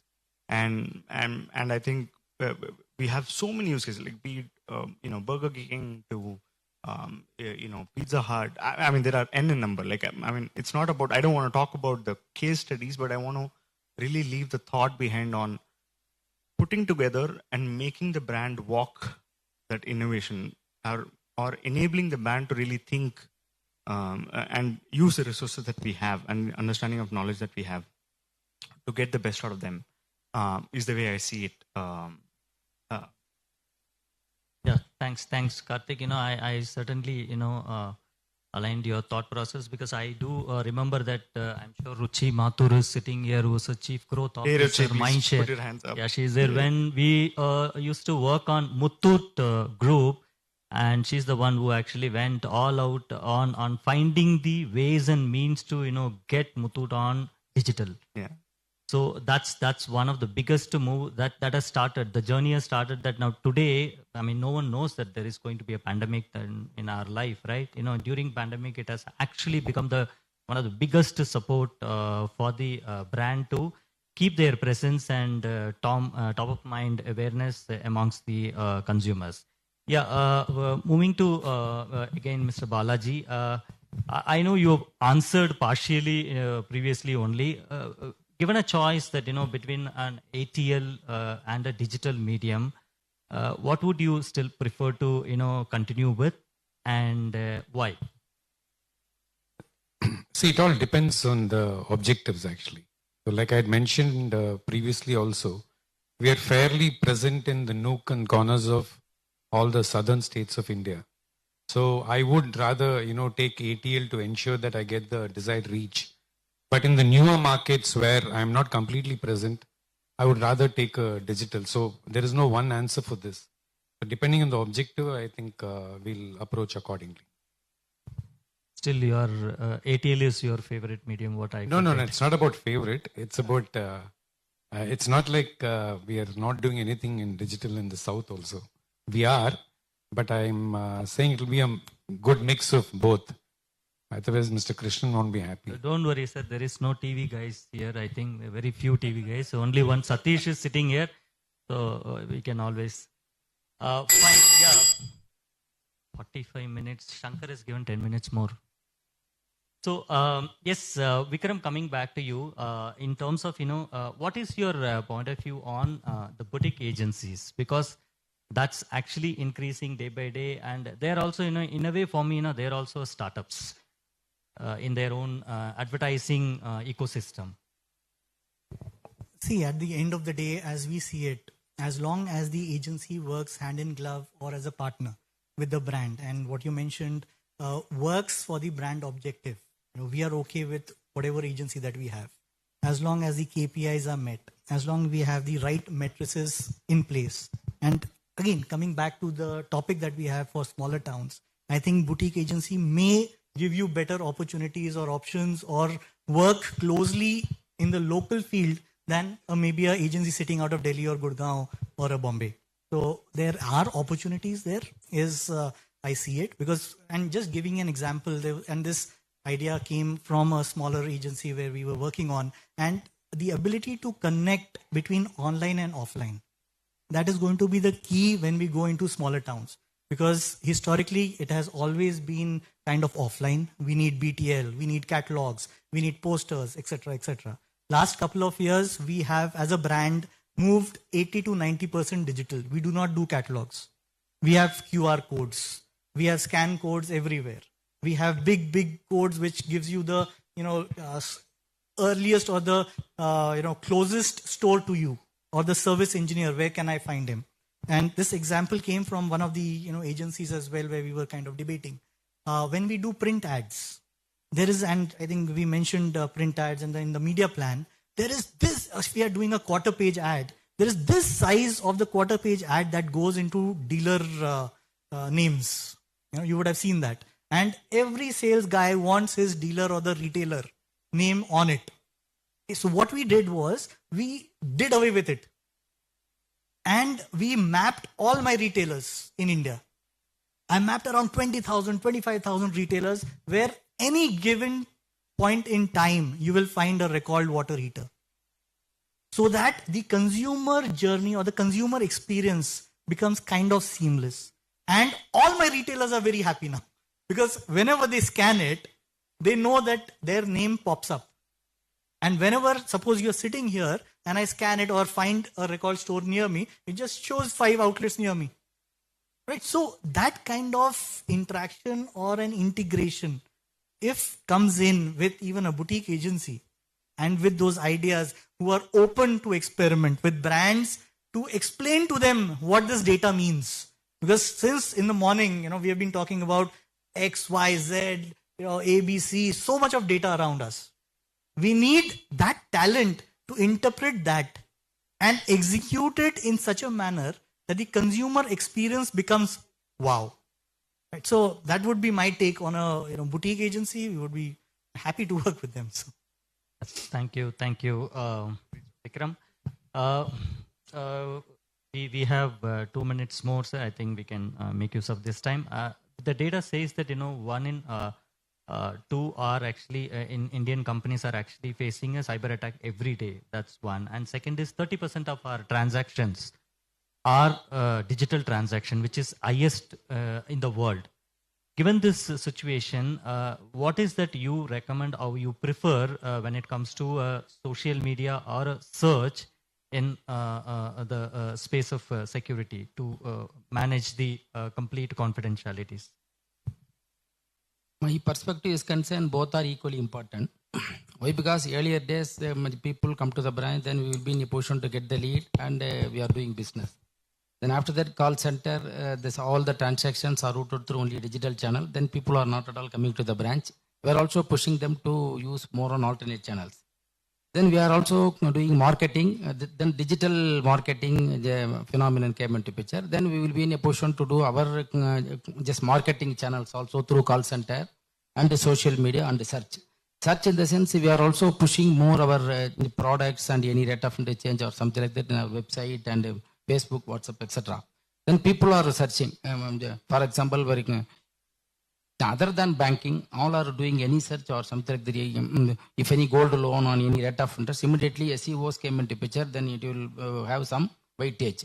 Then automatically any leads or something like that we are capturing and we will be in a position to make a call to the respective clients and do the conversion. On top of it, by pushing in the sense, we will be in a position to push our products through social media like Facebook, Twitter, etc. As you rightly pointed out, there are a lot of plus and minus came into picture through Twitter. We are also immediately in a position to be able to answer also through Twitter. Then my perspective is concerned, both are equally important and both are complementing each other. Thank you. Thank you so much. Thanks a lot.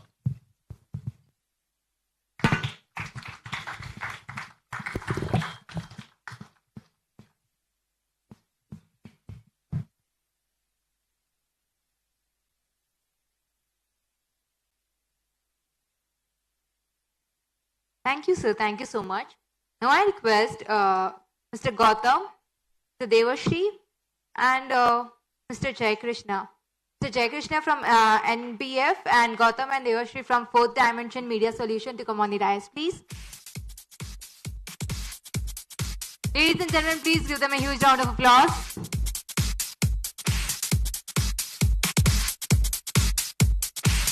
So very first I request Ramsai sir to come forward, please. Mr. Vikram Raman.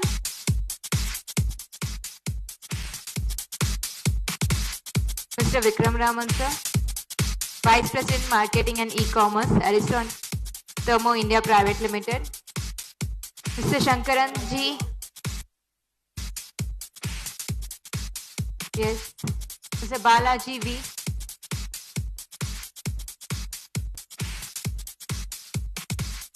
And Mr. Karthik Shankar, Head Digital Trading, Group M.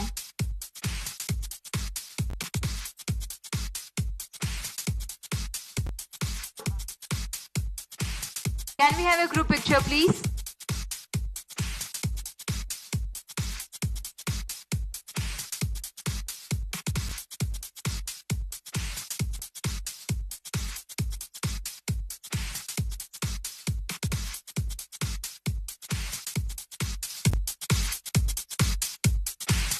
Thank you, sir. Thank you so much.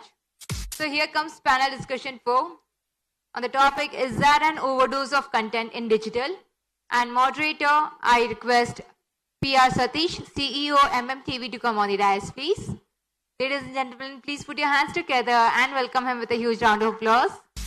Sandil Murugan, COO, Live Bench. Vimal Kumar R, Product Head from Array. And Mr. Ramesh, sir, Head Digital and Business Marketing, South India Bank. Please, sir. Last but not the least, I request Mr. Monad Thoriwala, CEO, PhD, India, to come on the dais, please. Please, sir.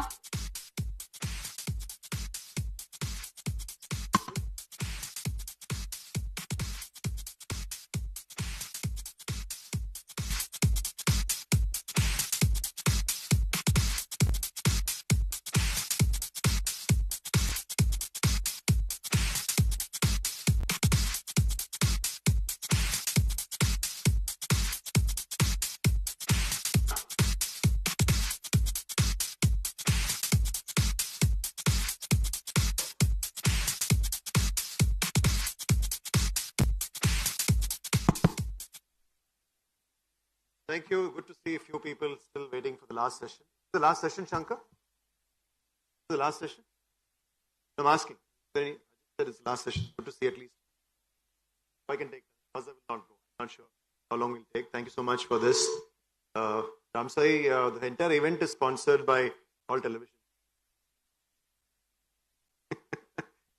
Summit sponsored by Puthiya Thalaimurai and Manodama and 24 and whatnot. Thank you guys. Thank you for being a very patient audience the last few hours, multiple sessions, and we come to the fag end of the day to hopefully keep it as engaging as the last few sessions have been. My name is PR Satish. I'm the Chief Executive Officer of Malayalam Manodama Television Business and also the OTT business that we currently launched about 3 years ago, Manodama Max. Thank you so much. I'll get into the panel. Can we start with the introduction of each one of you, please? Hello. Good evening, everyone. I'm Sandil, CEO of Live Bench. It's part of one of the South India's largest production house, which is young as well. Stone Bench Production, which is founded by Mr. Karthik Subaraj, film director.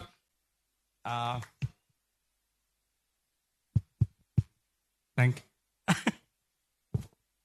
Hi, this is Vimal. I'm part of Array Entertainment Media based in Mumbai, and we are a new age media tech company. Most of our work centers around tech and content creation. Hello everyone, Ramesh. I head digital and business marketing for South Indian Bank. Hi, my name is Monaz. I head PhD. It's an integrated agency, and we spend a lot of that money. Thank you so much for introducing yourselves. We have an interesting panel. We have a media expert, we have a banker, we have a person who sort of helps build user-generated content and also technology. And then, of course, we have a content creator in Senthil here. Thank you so much, all of you, for joining in. I don't think I'm going to choose any random order, any order or so. Sort of pick and... the topic says, is there an overdose of content in digital? I don't want to summarize it. That will be the end of the panel discussion. So is there an overdose of content? What's each one of your take on this from your perspective, from your business perspective, and overall perspective? Let's start with Ramesh. Thank you, Satish, for posing this question to me. So I would like to look at it through two different lenses, okay? So one from a customer standpoint and other from an ecosystem standpoint. So basically where we all comes into picture. From a customer standpoint, certainly I believe there is an overload of content. And I would like to, I know most of us have some different view on this, but I would like to substantiate my view on this. Basically, we all know that, the COVID outbreak and the subsequent lockdown has created a lot of changes in the consumer behavior, right? The brand started investing heavily on UI UX. Then the brands, migrated from a multi-channel mode to an omni-channel mode. And these all have created a lot of, expectation in the consumer mind, right? So they need, the convenience is the factor that influence a customer today to take a purchase decision in digital, okay? He need better user experience. He need best of the best platform. And of course, he need a better value for his investment. So I happen to read one recent study done by Nielsen, which basically says that 42, I think more than 42% of the customer takes more than 6 minutes to find out some useful content for him to watch or listen. Okay, this is the number one fact. And 70% of the customer are really frustrated in the digital platform in terms of overloading of content.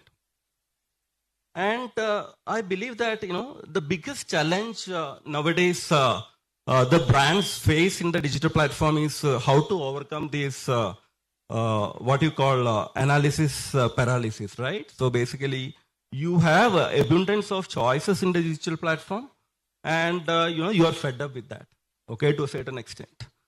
And I believe that, it's a high time that the platform, especially in the, the OTT platforms, invest heavily on the, leverage AI capabilities to basically understand, this is my, surfing pattern, right? This is my viewership pattern. And based on that, we should be, or the OTT platform should be in a position to, give some curated content to my audience, to my viewers, right? So this is number one thing I would, my comment on this particular thing. And the second thing is that, look at the ecosystem. This is something, a positive side of it, right? So this has created a lot of opportunity for, the content creators, the production house, so on and so forth, right? And, if you look at, this has given an immense possibility for a marketer like me, right? Now, I have, almost all genres are available. I can, go to segment. I can go to even micro segment. If I want to reach out to, a Gujarati community, I can, specifically target that community. So that is the biggest advantage I see from an OTT platform. So this is the, the positive side of it. And I certainly believe that, this going to be, one of the best platform going forward for the, advertisers and brand to, bet on, because in 2023, the cookies is going to stop, right? And this is going to be the goldmine for the marketers in terms of understanding the segment, understanding the persona, and devising the strategies and, customize the communication, right? So this is a positive side of it. So that's my Thanks, answer. Ramesh. Monas, what's your take as a media expert, media advisor? Is it really true that there's an overdose of content? What's your perspective? So, Satish, I'm going to answer this question slightly differently. Just let's look at some of the statistics and facts.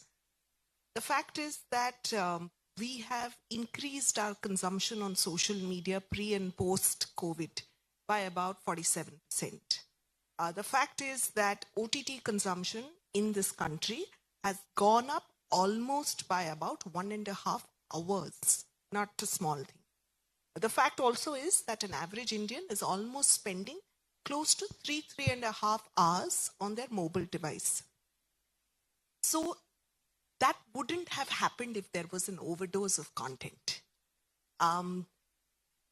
and I agree with what Ramesh is saying, that, you have different definitions of content. I completely agree with Ramesh that consumers are, taking more time to choose what they want to watch. But the fact is that consumers are definitely consuming more content.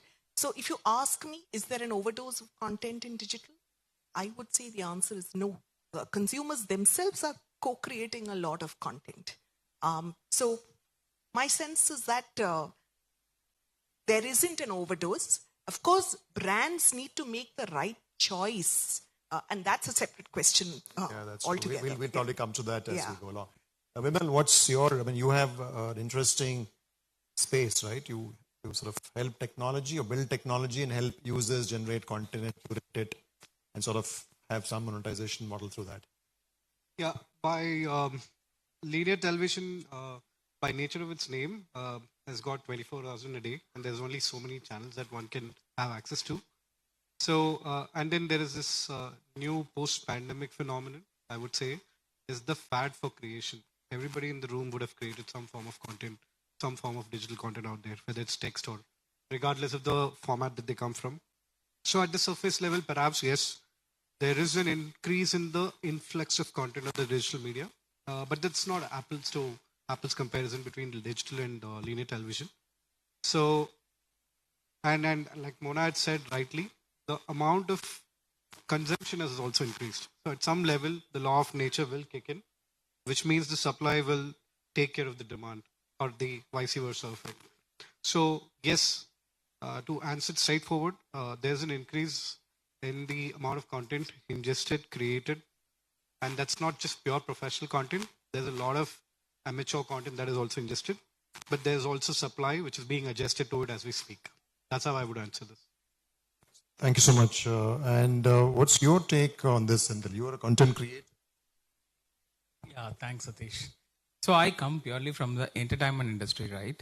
And if you ask me if there is an overdose of content, I would say it's not. For the pure reason that, there is users for all kind of content. Because the TG is different, right? For example, Big Boss is a mass kind of an audience. Whereas if you look at a crime thriller as a genre, there is a definite kind of an audience. So each and every genre, right, has a specific set of TG, and that's what it's been made of. Okay. When we go to approach an OTT or even for a brand for that matter, right, there are two different lenses. The moment you go to the brand, it's more of, this content suits to what kind of a TG. That's the point of view from the brand point of view, where the TG is being put into the content, right? And they start thinking, what is the measurement I would be able to get, etc., etc. And that's where it start comparing between, whether should I choose this content versus this content versus this content. So slightly, so that is from the brand point of view. But when you look at from a creator point of view, for him, it's a story, right? You present a story and you want incremental subscriber to the OTT, or if that program has to become hit, right? I'm sure that, when we work on any kind of new pictures or, new story we are presenting, for us, the only aim is to get the reach of the film to more and more audiences, right? And which means there is a certain set of audience who want to watch these kind of things. And it's a collaboration between the OTT and the creators thinking this content is going to cut across this age group, and this will be certainly watched by some people. And if it is a big hit or if it is a viral, it is going to cut across all ages, right? And I don't think there is overdose of content. There is still dearth of content. If you look at really regional point of view, from a OTT standpoint, there is a huge scope for web series, which is still not captured as much as Western or from a Hindi-speaking country. Because, you can name the top web series in South specifically, which are only 3 or 4 or 5, I would say. Specifically from South's point of view, if you look at from an OTT space, OTTs are hungry for content. They want a good story to be presented so that it increases their OTT subscriptions, which in turn increase the revenue as well. So there is there is a dearth for content, and they are approaching us to give good content so that there is an increase of their subscription base. I think that's my take on it. So much. Vimal, I'll come back to you once again. Is it all about videos and OTTs, the overdose of content in digital, or is it beyond video and OTT? No, I think I touched upon this in my previous question partly. So I'd like to probably equate two trends, right?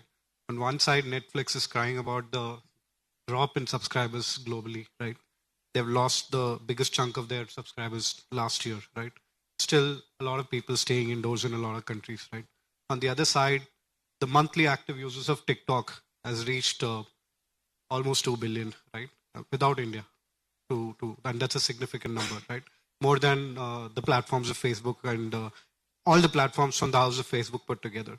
So I can't read these two trends independently, in the sense that there is a lot of time, or there's a lot of consumption that is moving from professional platform curated content to amateur regular users, what we call as citizen creators internally.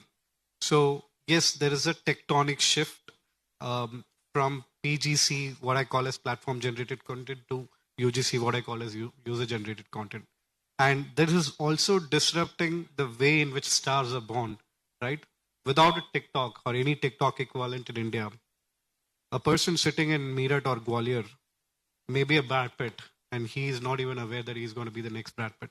And this trend is not something that would have born if not for the short video platforms. Thanks. Ramesh, you mentioned that there is a discovery issue. Broadly, what I understood from what you said, there is a lot of content. Discovery is a big challenge. Is that leading to some kind of fatigue and hence moving out of consumption of content in the digital space? Is that your perspective? Sadish, so I would like to further extend my point there. So the issue is that I agree with you that on other panels that yeah, there is an abundance of content, and in one way that is really helping the audience, right? Now I can watch originally in my local language. Okay, earlier we all know that as a media planner, Marathi and Gujarati comes under your HSM market, right? Now it moved into completely a regional language, right? I can segment there, and one way it is benefiting the customers also. But now look at that from a customer standpoint. Okay, he is completely confused, right? So he don't know that which is a content that I should watch for, which is a content that is suitable for me. That is the he is spoiled with choices. Okay, so I believe that the issue is with that you have to understand your customer, right? You have to understand your customer preferences, and you should use technology in such a way that you should throw relevant content to a customer, right? You should not confuse a customer with the options. So that is my take. Perfect. Manas, I think take a cue from what Ramesh mentioned. Your customers, your clients, I'm sure they look for television or print, language-specific digital opportunities beyond YouTube and Facebook. Now, there are a few boutique OTTs that are there in Bengali, Marathi, Telugu. I don't want to talk about ourselves, in Malayalam, and so on and so forth. So, what do you think is the way forward for content creators and OTTs in the future, or how do they currently look at the fewer options that they have? Even LV's presentation didn't speak about any of the smaller or boutique players in these markets. So, Satish, we are, as a country, we're in a very, very interesting phase. 5 years back, all brands wanted was awareness. And I'm not saying that they don't want awareness now. But I think what's happening is that as competition is increasing fiercely in every category, while you're getting the awareness, you're not necessarily getting high consideration, which essentially means that choice making is becoming difficult for consumers because consumers see brand A, brand B, brand C, all similar. And in such a scenario, we are seeing the role of content emerge as a very powerful tool to sort of bridge that gap between a brand film, so to speak, or brand comms, to actually convincing the consumer to buy in that sense. And in that perspective, the role of regional content is becoming very, very powerful. Because what we're also seeing very interestingly is that more and more national players actually want to focus now on market-specific strategies. And, you know, I mean, to be diplomatic and like a true planner, I will say that, you know, it depends on the objective and it depends on how much money. But the fact of the matter is that brands are consciously looking for content opportunities in regional markets to the extent that some of our brands, because they couldn't find the right associations, have gone and created something that is beyond an integration, or that is beyond, how do I put it, you know, just a random association, to actually create content that is relevant for the consumer. And of course, the challenge then is that brands end up spending a lot of money to aid discovery of that content. Yeah. So I would say that there is an opportunity. There is also, and we're seeing a lot of influx of money in regional content and brands actively wanting to create something because they're probably not getting the right associations. But yes, there is definitely great faith in regional content. Yeah, thank you. Thanks for that. Vimal, once again, back to you. How do you think, you know, a consumer is really choosing a product or a platform in a sense? What are the... I think India is still a market which is in very primary stages of its video consumption. So I don't see users coming for the product. So I would put it this way, that they come for the content and they stay for the tool, right?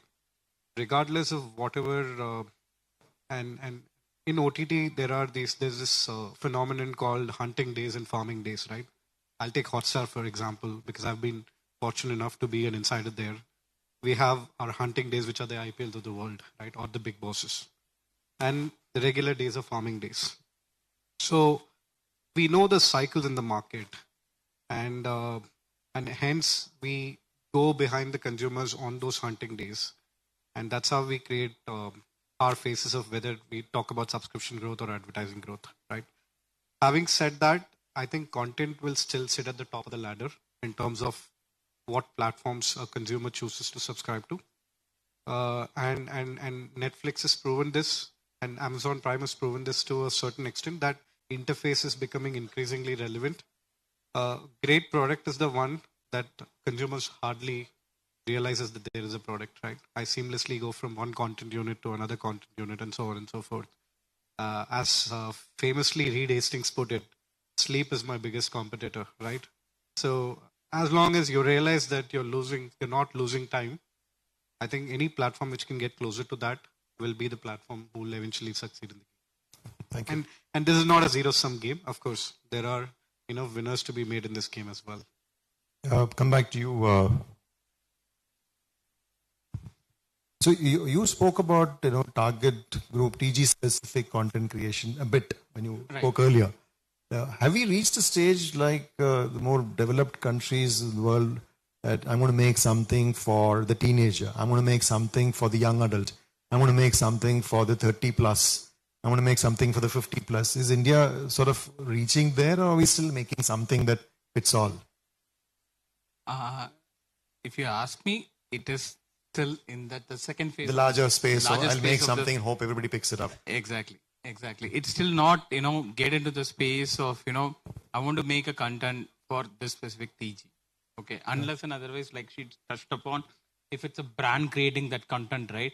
They want to touch upon that TG. Hence, they are creating that content because there is a dearth of content where they can't associate with that existing content. So they are creating it.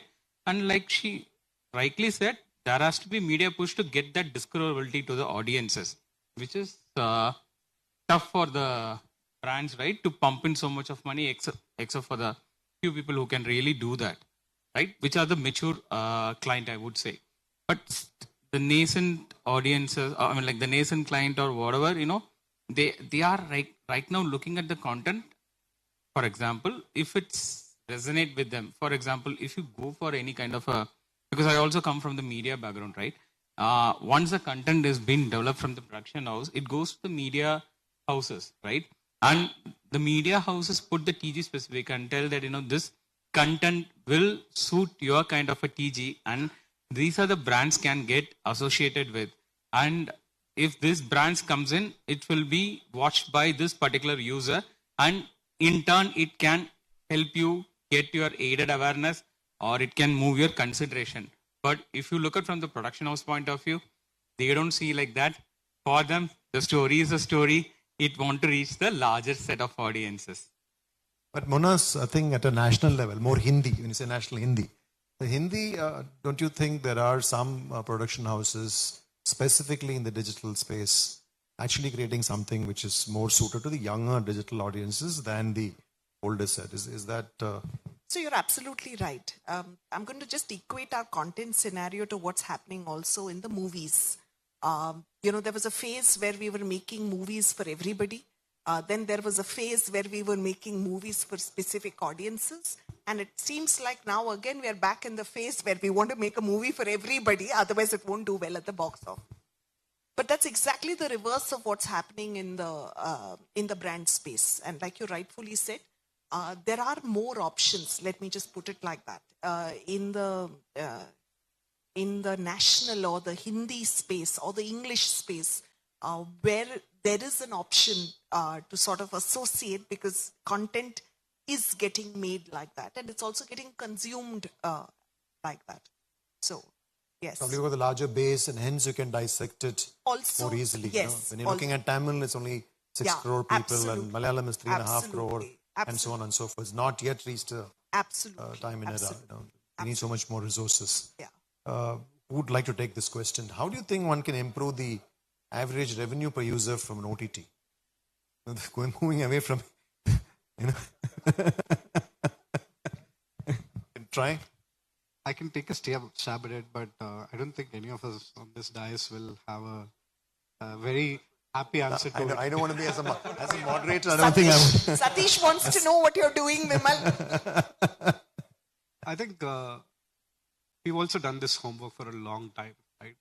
So average time spent per user in relation to average revenue per user. Let's talk in Netflix terminology for argument's sake. People who subscribe to the top tier subscription value and end up watching the least amount of content are actually the users who are subsidizing people who subscribe to the lowest tier and watching maximum number of content, right? And as long as we have, I think Mr. Krishnan's, I'll go back to the 2x2 matrix that Mr. Krishnan had drawn out. As long as we have people who are in the high switch and low time spent category, we are able to, OTT platforms are able to attract that audience. They will continue to subsidize the binge watching community, so to say, who will probably suck every dollar out of the platform, right? So the more straightforward answer to that would be, as long as you're building unpredictability discovery system, right? Somewhere Ramesh mentioned that it takes 6 minutes for somebody to determine in an OTT environment to decide even what to watch. Forget about how much time you spend on the actual content. Discovery becomes a product in itself, right?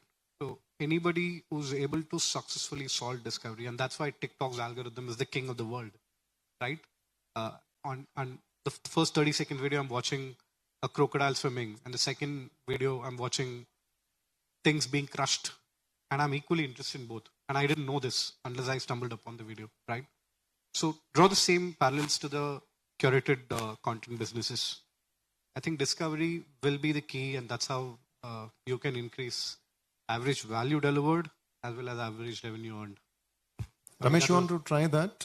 As a banker, you have a lot more consumer data on what probably each one is spending and what they're spending on, as long as privacy allows to track all of that. I will not touch upon those data, Satish. I will give my view on this, okay? I believe that, if a platform can provide, convenience for a customer, okay? Plus, curated originals, okay? Because, for me, there should be a value for money, right? I am just, taking through the lens of a your customer, not as a marketer. So if I'm paying $200, I should get the benefit of it. Okay, it should be in terms of, the content. It should be in the case of, better platform user experience. So this should be my priority. So I think today if somebody is paying about 200 to 300 rupees for a newspaper per month, so that's about 3,000 odd rupees per year, right? And OTT is still roughly in the region of 1,000, 1,500 on the higher side. There are many who are in the sub 1,000 space. Leave the Netflix out, right? And a lot of content in the OTT space is still AVOD driven and not SVOD driven. Sadish, I would like to add a point here. This affordability varies from person to person, right? So what you can afford may not be in those bracket, right? So that we discussed at our book. So we all will predict, in fact, we all predicted that, the telecom ARPU is going to go up in the coming years. Actually, it came down, right? It could be because of, the people are moving from, earlier, when I used to work in telecom, that was the, value-added service was one of the a la carte of services that used to get a lot of revenue for us. Then that has completely moved through this, the penetration of the digitals and the, the options that are available for today's customer, right? So the technology is making a lot of changes in our consumer behavior. So that could be one of the reasons you mentioned. What about brand safety, Mona? So how much of an importance, this overdose of digital content that's available, brand safety audits and so on and so forth, how much of an importance is your clients paying to others? I know there are certain audits that go on, but not everybody seriously looks into where does my ad really get placed? I'm going to put it like this. Measurement systems on brand safety, investments in brand safety, both by clients, on platforms, as well as by agencies for that matter, has actually gone up almost by 35 to 40%. And I'm just talking in the last 18 months. So I think everybody is realizing that with the influx of content also, there now needs to be a far more, how do I put it, a rigid process to vet what is brand safe content and what is not. But you're right. Sometimes even with the most, how do I put it, with the best intentions and the most precautions, brands do end up going awry. But I think that's also developing just as much as content is also sort of vastly developing. But yes, that remains a concern. But I would say that technology currently has evolved to ensure that it mitigates most of client concerns. So it is that much more complex in the digital space with so much of content. Technology also needs to continuously keep improving and changing and help brands. Yes. Ramesh, your take on that as a banker and as a client who puts some money in the digital space? So I would like to look at it through a marketer lens. So basically I believe that, in today's age, OTTs are, highly regulated, right? So especially I'm not talking about user-generated content. I'm talking about, basically that, OTT platforms content. So basically I believe that, I can safely bet on an OTT platform in, today's age, right? So, these, OTT platforms do come out with original contents. And it all depends upon, your brand philosophy, your brand positioning, right? Some content I may find suitable for my brand. It may not be suitable for your brand, right? So it all vary from brand to brand. So you have to find that, that edge that basically differentiate, your brand from the rest and, how that particular resonate where you are going to place your ad with the imagery of the brand and the persona of the customer you want to target, right? And, so marketing, this is a hygiene stuff now. It is not the factor you need to take. So if I want to advertise in the OTT, this is an hygiene factor. I want to, this should be filled. That's all. There is no compromise on it. And a single, misplacement of ad will topple my brand imagery. That everybody knows that. So there is no second thought about it. Yeah, that's a very straight answer. Vimal, Ramesh earlier spoke about discovery issues. So product interface experience, consumer experience, isn't that a huge challenge too, in terms of you have multi-language platforms. language discovery is a challenge, content discovery is a challenge. What's your... I think the way to put it is that India as a market is still, we are too early to have flourishing vertical content businesses. What I mean by vertical content businesses is think of Discovery as a just infotainment content as an OTT platform, right? So, but whereas on the other side, you have horizontal players like Hotstar that delivers sports, that delivers general entertainment, movies, news, everything together, right? For horizontal platforms, I think interface is something that can still be their second or a third priority. And I would consider Netflix to be a vertical platform, just for the context of the discussion.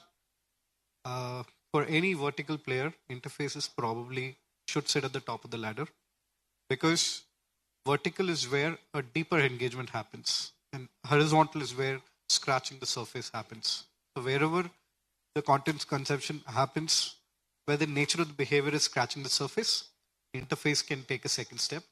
But when there's a deeper engagement, interface will be the final decider on who's going to win. Thanks. We'll come back to content.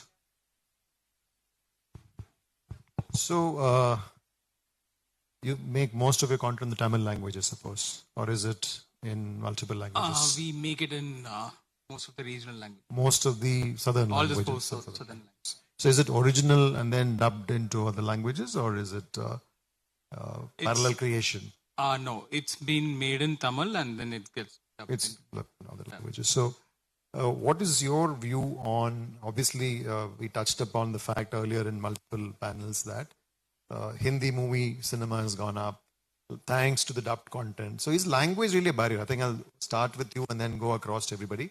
In this entire explosion of content in the digital space, is language really a barrier? It's actually a good topic. The reason being, language is no more a barrier. If you ask me 10 years back, right, I won't like watching a Hindi movie in a Tamil. The reason being the dubbing has been done, the lip sync won't happen properly. You won't feel like watching a movie, right? When you're watching in other languages. Okay. And I would say that, the Amazons or the Netflix of the world, coming into the India and Hotstar. And then the last 3-4 years, there has been a conscious effort taken by both the platform as well as from the new age creators, I would say the new production houses who are into the market, made the dubbing so interesting that, even a small word, there is so much of detailing gets into that. For example, any word, the lip sync, appropriate word has been used. And no more, the dubbing artist is called as a dubbing artist. They are called voice actor. The reason being, they're acting for the voice of the hero or the other character. I believe technology may replace them, or it's already sort of replaced them in a sense. I'm not sure how emotional the voice actor's replacement by a machine can happen. No, it still happened by man. Right now, it's still sort of manual. But, it's still been human only giving. For example, I'll tell you.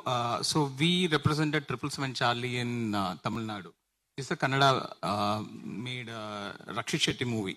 So we presented in Tamil Nadu in Stonebench banner. If you look at the dubbing, right, you won't feel like you're watching a Kannada movie. You feel like you're watching a pure play Tamil movie. Only the actor is a Kannada actor. Maybe he will not be familiar in this market, but you can relate to the story and you won't feel like you're watching any other regional languages, right? And that's the same thing with Kantara, the new movie, which is making waves, RRR. Then there are so many examples, right, which has actually where the dubbing has been taken so seriously and cautiously that the movie reaches all the south languages and the north, so it becomes a biggest hit. That's when the blockbuster comes in, right? So all the audiences are able to relate to the movie or the content what it's been watched. Is language a barrier? So, having been in the media for quite a while, I don't involve myself into content making. So the perspective that I have is more or less a consumer perspective. So pardon me for that. I'll nevertheless take a stab. I think content has transcended not just national borders, but international borders. take Squid Game, for example. It's a moment in itself. And the amount of attention that Malayalam cinema has gotten in the OTT space is another example. And I'll take an anecdotal example from my real life. There's this Punjabi friend of mine who called up and said that, have you seen this Kannada movie called Kantara? Because the movie gave goosebumps for me. A Punjabi friend watching a Kannada dub movie and claiming that the movie has given goosebumps to her is an evidence of language not playing any role in the way content is being consumed, in India at least. Thanks. So that's how I put it. Ramesh, quick, 30 seconds. Yeah, very quick.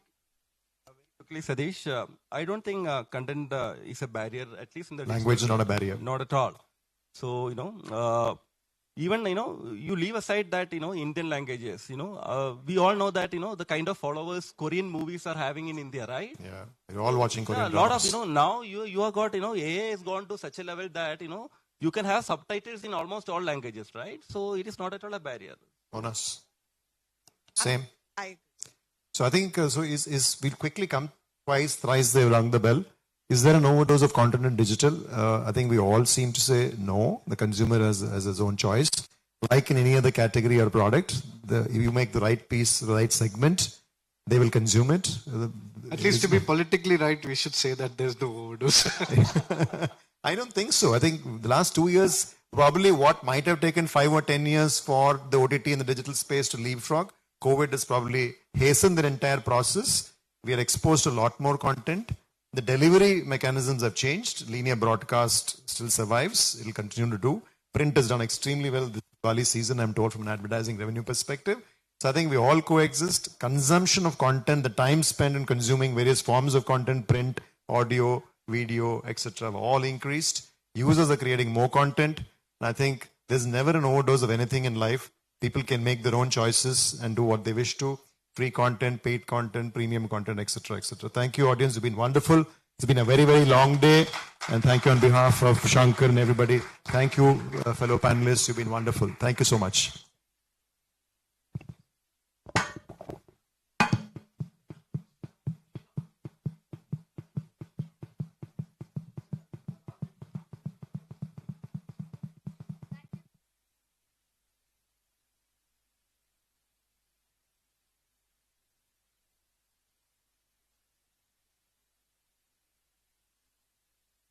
Now to felicitate them, I would request Babu sir to come on the dais, please. I request Mr. Babu, Mr. Jai Singh from 4th Dimension Media Solutions to come on the dais, please.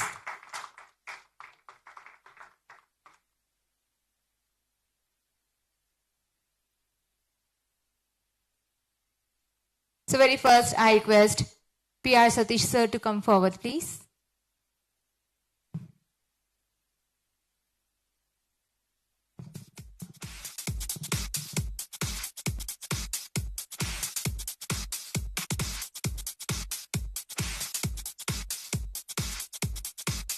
Yes, PR Satish sir. Next I request Sendil Murugan sir to come forward, please.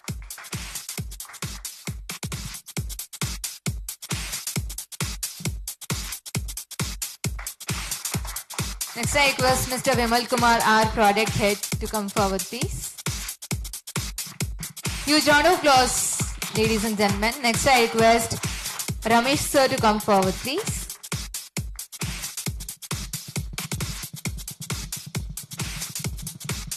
And now I request Munaz ma'am to come forward, please.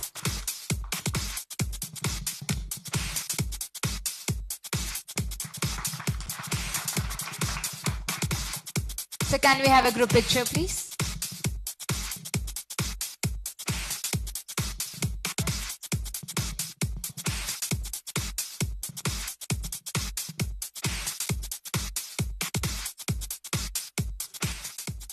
Thank you, sir. Thank you so much. So next we're gonna felicitate sponsors. So very first I request Whisper Media to come on the dais, please.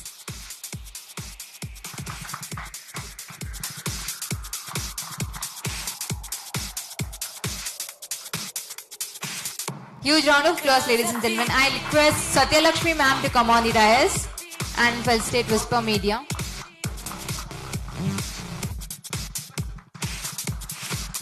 Next, I request Archipriya to come on the dais, please. And I request Giri Trading Ranga to come on the dais to felicitate them.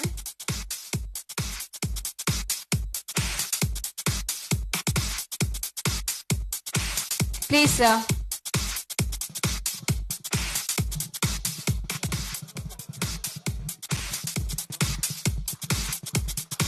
Next, I request Benchmark Events to come on the dais, please.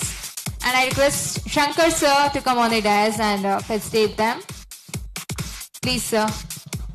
Huge round of applause, ladies and gentlemen. Next, I request MMTV to come on the dais, please. And I request Barney PY to come on the dais and felicitate them.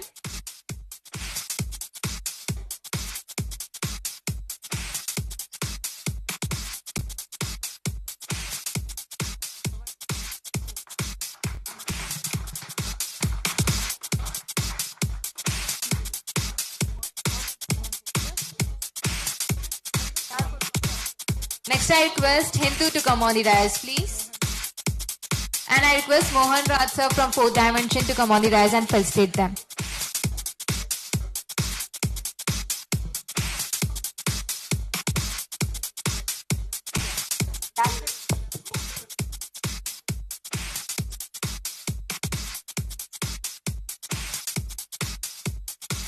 Next, I request Shri Gokulam to come on the dais, please. Somebody from Shri Gokulam.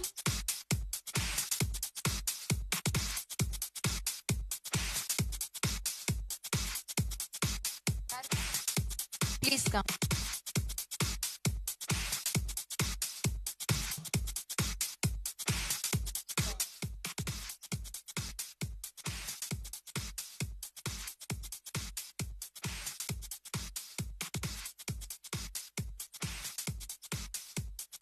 Somebody from Wickeden, I request you to come on the dais, please.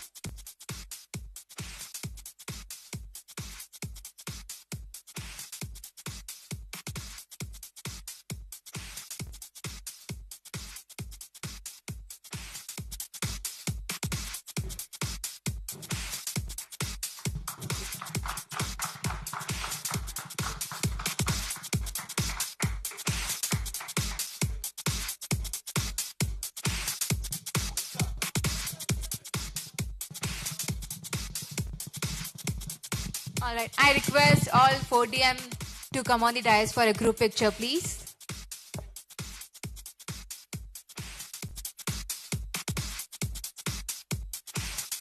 I request the entire 4th Dimension team to come on the dais for a group picture, please.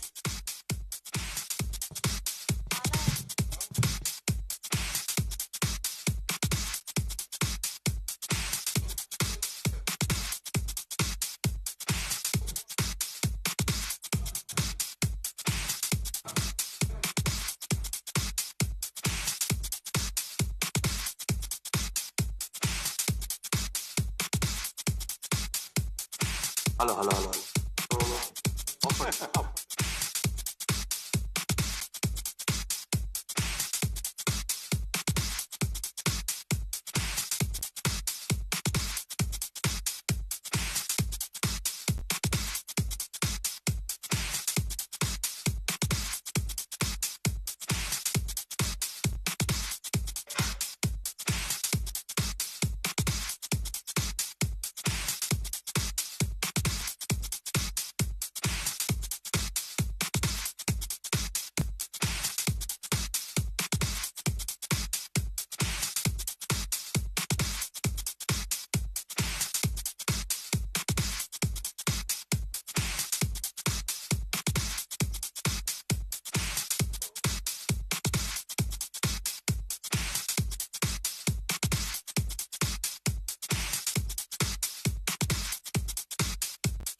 Hello. I request everyone to rise up for national anthem, please.